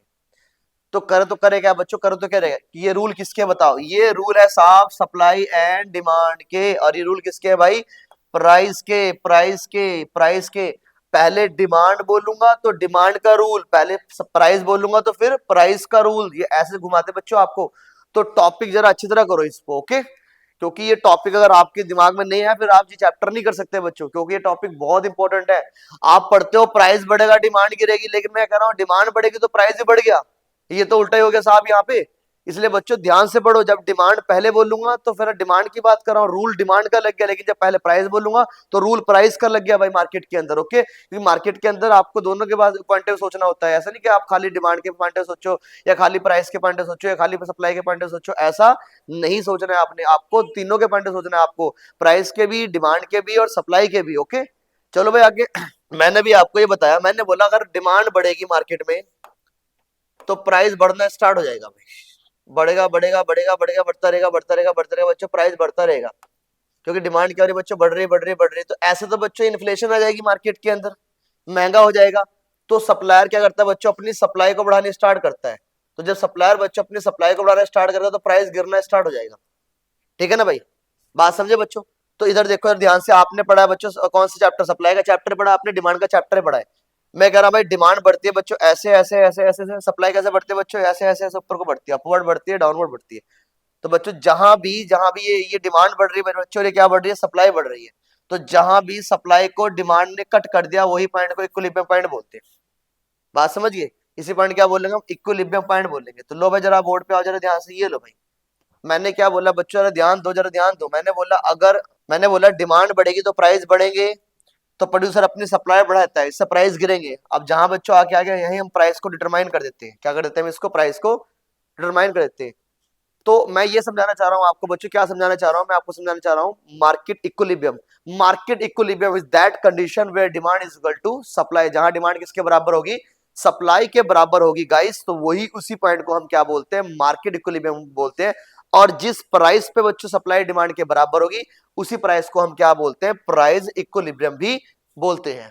ओके, तो बात समझ में आ गई आपको, मैं क्या समझाना चाह रहा हूं आपको, मैं समझाना चाह रहा हूं आपको डिमांड और सप्लाई। ओके, तो बच्चों ये बन गया मेरे पास, आओ आपकी बुक से देखते हैं। आपकी बुक में लिखा भाई, ध्यान दो बच्चों, market equilibrium defined state market when demand for commodity equal to supply. लो भाई आओ जरा बोर्ड पे देखो, ये लिखा बच्चों, डिमांड किसके इक्वल होगी, इक्वल किसके होगी, सप्लाई के इक्वल होगी। डिमांड किसके इक्वल होगी बच्चों, सप्लाई की इक्वल होगी। मतलब जब डिमांड किसके बराबर होगी, सप्लाई के इक्वल होगी, उसी को बोलते हैं मार्केट इक्विलिब्रियम। तो आपको यही करना बच्चों पेपर के अंदर, paper what is market equilibrium, market equilibrium is that condition where demand is equal to supply. Okay sir, ऐसे क्यों डिमांड सप्लाई के बराबर ही क्यों रख रहे हैं, क्योंकि बच्चों डिमांड बढ़ेगी तो प्राइस बढ़ जाएंगे, फिर सप्लाई कम होगी फिर ही प्राइस बढ़ेंगे, ठीक है ना, ये रूल चलता रहता है। तो करे क्या भाई, कभी इन्फ्लेशन आ रही है कभी डिफ्लेशन आ रही है बच्चों, इन्फ्लेशन से हमारे देश के अंदर इन्फ्लेशन, महंगाई बढ़ जाएगी भाई, डिफ्लेशन से मंदा आ जाएगा भाई हमारे इकोनॉमिक के अंदर। तो करे क्या, तो बच्चों डिमांड हम जो इकोनॉमिक्स होते हैं, ठीक है ना, हम हमेशा मार्केट के अंदर ये ट्राई करते हैं कि किसकी डिमांड किसके बराबर हो जाए, डिमांड हमेशा किसके बराबर हो जाए, सप्लाई के बराबर हो जाए। ओके, ताकि बच्चों मार्केट के अंदर एक स्टेबल बना रहे, स्टेबिलिटी रहे मार्केट के अंदर। नहीं तो बच्चों कभी अप कभी डाउन रह चलता रहता है। स्टेबल कब रहेगी, जब मेरे बच्चों डिमांड किसके बराबर रहेगी, सप्लाई के बराबर हो जाएगी। ओके, इन्फ्लेशन हो तो दिक्कत, डिफ्लेशन हो तो दिक्कत।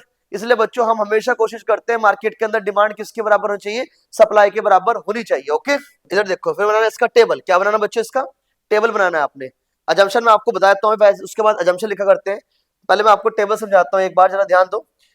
ये लो भाई, पहले प्राइस 5 था, ठीक है ना, 5 पे भाई यहाँ क्या थे बच्चों, 5, जब प्राइस 5 था मार्केट के अंदर तो डिमांड क्या थी, क्वांटिटी सप्लाई कितनी, 50 थी। तो यहाँ एक्सेस सप्लाई की बात हो रही है, यहाँ किसकी बात हो रही है भाई, क्योंकि भाई मेरे पास देखो बच्चों जल्दी बताओ, सप्लाई हमारे पास 50 थी और हमारे पास डिमांड क्या थी, सिर्फ 10 थी। ओके, अब सर यहाँ पे सप्लाई ज्यादा है, तो बताओ क्या होने वाला है, तो बच्चों इससे मंदा आना स्टार्ट होगा। सप्लाई का ज्यादा होती है तो प्राइस गिरना गिरना तो मंदा आ जाता है बच्चों। सोचो आप इस बात को, ऐसा क्यों हो रहा है, सप्लाई ज्यादा भी तो कर सकते हैं लेकिन मंदा आ जाएगा साहब।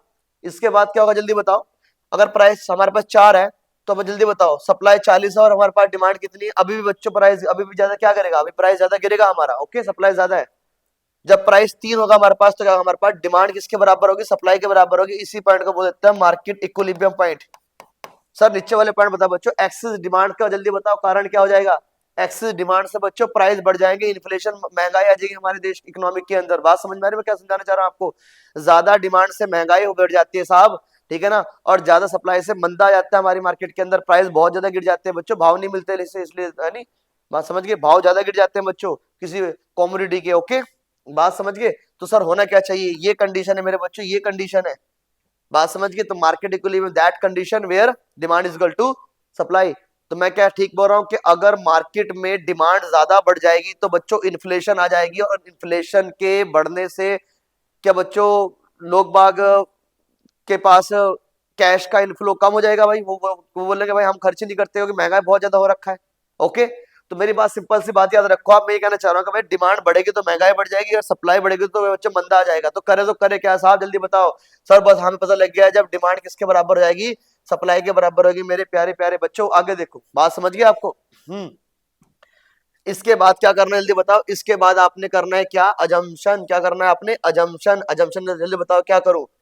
Price of the quantity supply क्या रहेगी, पॉजिटिव। उसने बोला बच्चों देखो अजम्पशन तो हमने भी ये माननी है कि अजम्पशन हम ये लगाएंगे जरूर, देखो हमें अजम्पशन तो हम भी यही लगाएंगे क्या, कि प्राइस बढ़ेगा तो सप्लाई बढ़ेगी। हमने ये बोला ना भाई प्राइस बढ़ा सप्लाई बढ़ेगी, तो प्राइस के पॉइंट ऑफ व्यू से तो हमारा बिल्कुल हमारा कॉन्सेप्ट क्लियर है कि जब प्राइस बढ़ेगा तो क्या बढ़ेगी, जल्दी बताओ, सप्लाई बढ़ेगी, सप्लाई बढ़ेगी।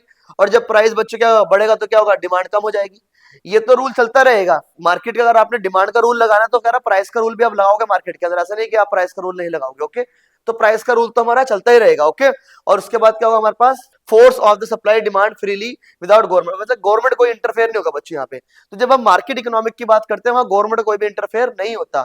तो प्राइस का सप्लाई के साथ में पॉजिटिव रिलेशन होता है, प्राइस का डिमांड के साथ में नेगेटिव रिलेशन होता है। कह रहा है ये अजम्पशन तो आपको मान के चलनी है अगर आपको मार्केट की बात करनी है, ठीक है ना, और गवर्नमेंट का कोई इंटरफेयर नहीं होगा। ठीक है भाई बच्चों, तो आज जरा देखते हैं आपने क्वेश्चन कैसे तैयार करना है। आपने क्वेश्चन तैयार करना है पेपर के पॉइंट ऑफ व्यू से। सबसे पहले करनी है आपने क्या, मीनिंग। सबसे पहले क्या करनी है आपने बच्चों, मीनिंग करनी है। मीनिंग के बाद क्या करनी है आपने जल्दी बताओ, मीनिंग के बाद करनी है आपने जल्दी से बताओ, इसकी अजम्पशन डाल देनी बच्चों। किधर के अजम्पशन, ये रही भाई इसकी अजम्पशन, अजम्पशन डाल देनी बच्चों आपने। उसके बाद क्या करना है जल्दी बताओ।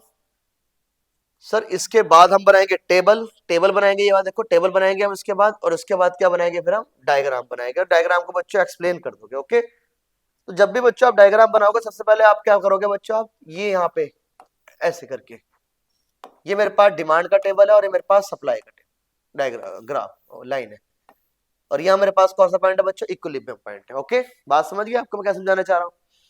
अब इस पॉइंट के ऊपर अगर बच्चों अगर मैं मेरे पास पॉइंट ये, मेरे पास प्राइस ही है, मेरे पास इक्विलिब्रियम प्राइस है।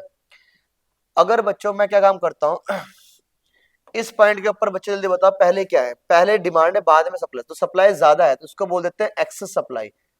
ये डिमांड का पीछे और सप्लाई का आगे है, बोर्ड पे देखो जरा ध्यान से, इधर देखो, ये डिमांड का पीछे और सप्लाई का आगे है, तो इसको सप्लाई ज्यादा है तो एक्सेस डिमांड बोलते, एक्सेस सप्लाई बोलते करते हैं। लेकिन यहाँ मेरे बच्चों सप्लाई कम है डिमांड ज्यादा है तो इसको बोलते हैं एक्सेस डिमांड। क्या बोलते हैं इसको, एक्सेस डिमांड। इसका भी नुकसान है बच्चों, इससे इन्फ्लेशन बढ़ती है, जिससे क्या होता है बच्चों, डिफ्लेशन होती है। तो इक्विलिब्रियम पॉइंट हम इसको बोलते हैं। ओके, तो आप बता क्या ना भैया, ये भी हमारा एक चिंता का विषय है, ये भी चिंता का विषय है। सही विषय क्या है जल्दी बताओ आपके पेपर के लिए, आपकी सही चीज ये है बच्चों, आपका पॉइंट क्या होना चाहिए, इक्विलिब्रियम पॉइंट ये होना चाहिए। ओके, बात समझ गए बच्चे, क्वेश्चन तैयार करो अच्छी तरह, आपके 6 मार्क्स के मैंने जितने हो सके आपको क्वेश्चन कराए बच्चों। वीडियो पसंद है अपने दोस्तों के साथ में शेयर जरूर करना। देखो बच्चों हमारा काम आपसे ही चलता है, आप हमें सपोर्ट नहीं करोगे तो हम आपके लिए आगे ऐसे वीडियो कैसे बनाएंगे फिर, ठीक है ना। आपकी हमें सपोर्ट की बहुत ज्यादा जरूरत है, इसीलिए बच्चों हमारे चैनल को सब्सक्राइब करना, अपने फ्रेंड के साथ में शेयर जरूर करना। जब आप हमारे चैनल को सब्सक्राइब करते हो तो हमारा अंदर से बच्चों आत्मविश्वास हमारा बढ़ता है, ठीक है ना भाई। बाय बाय बच्चों।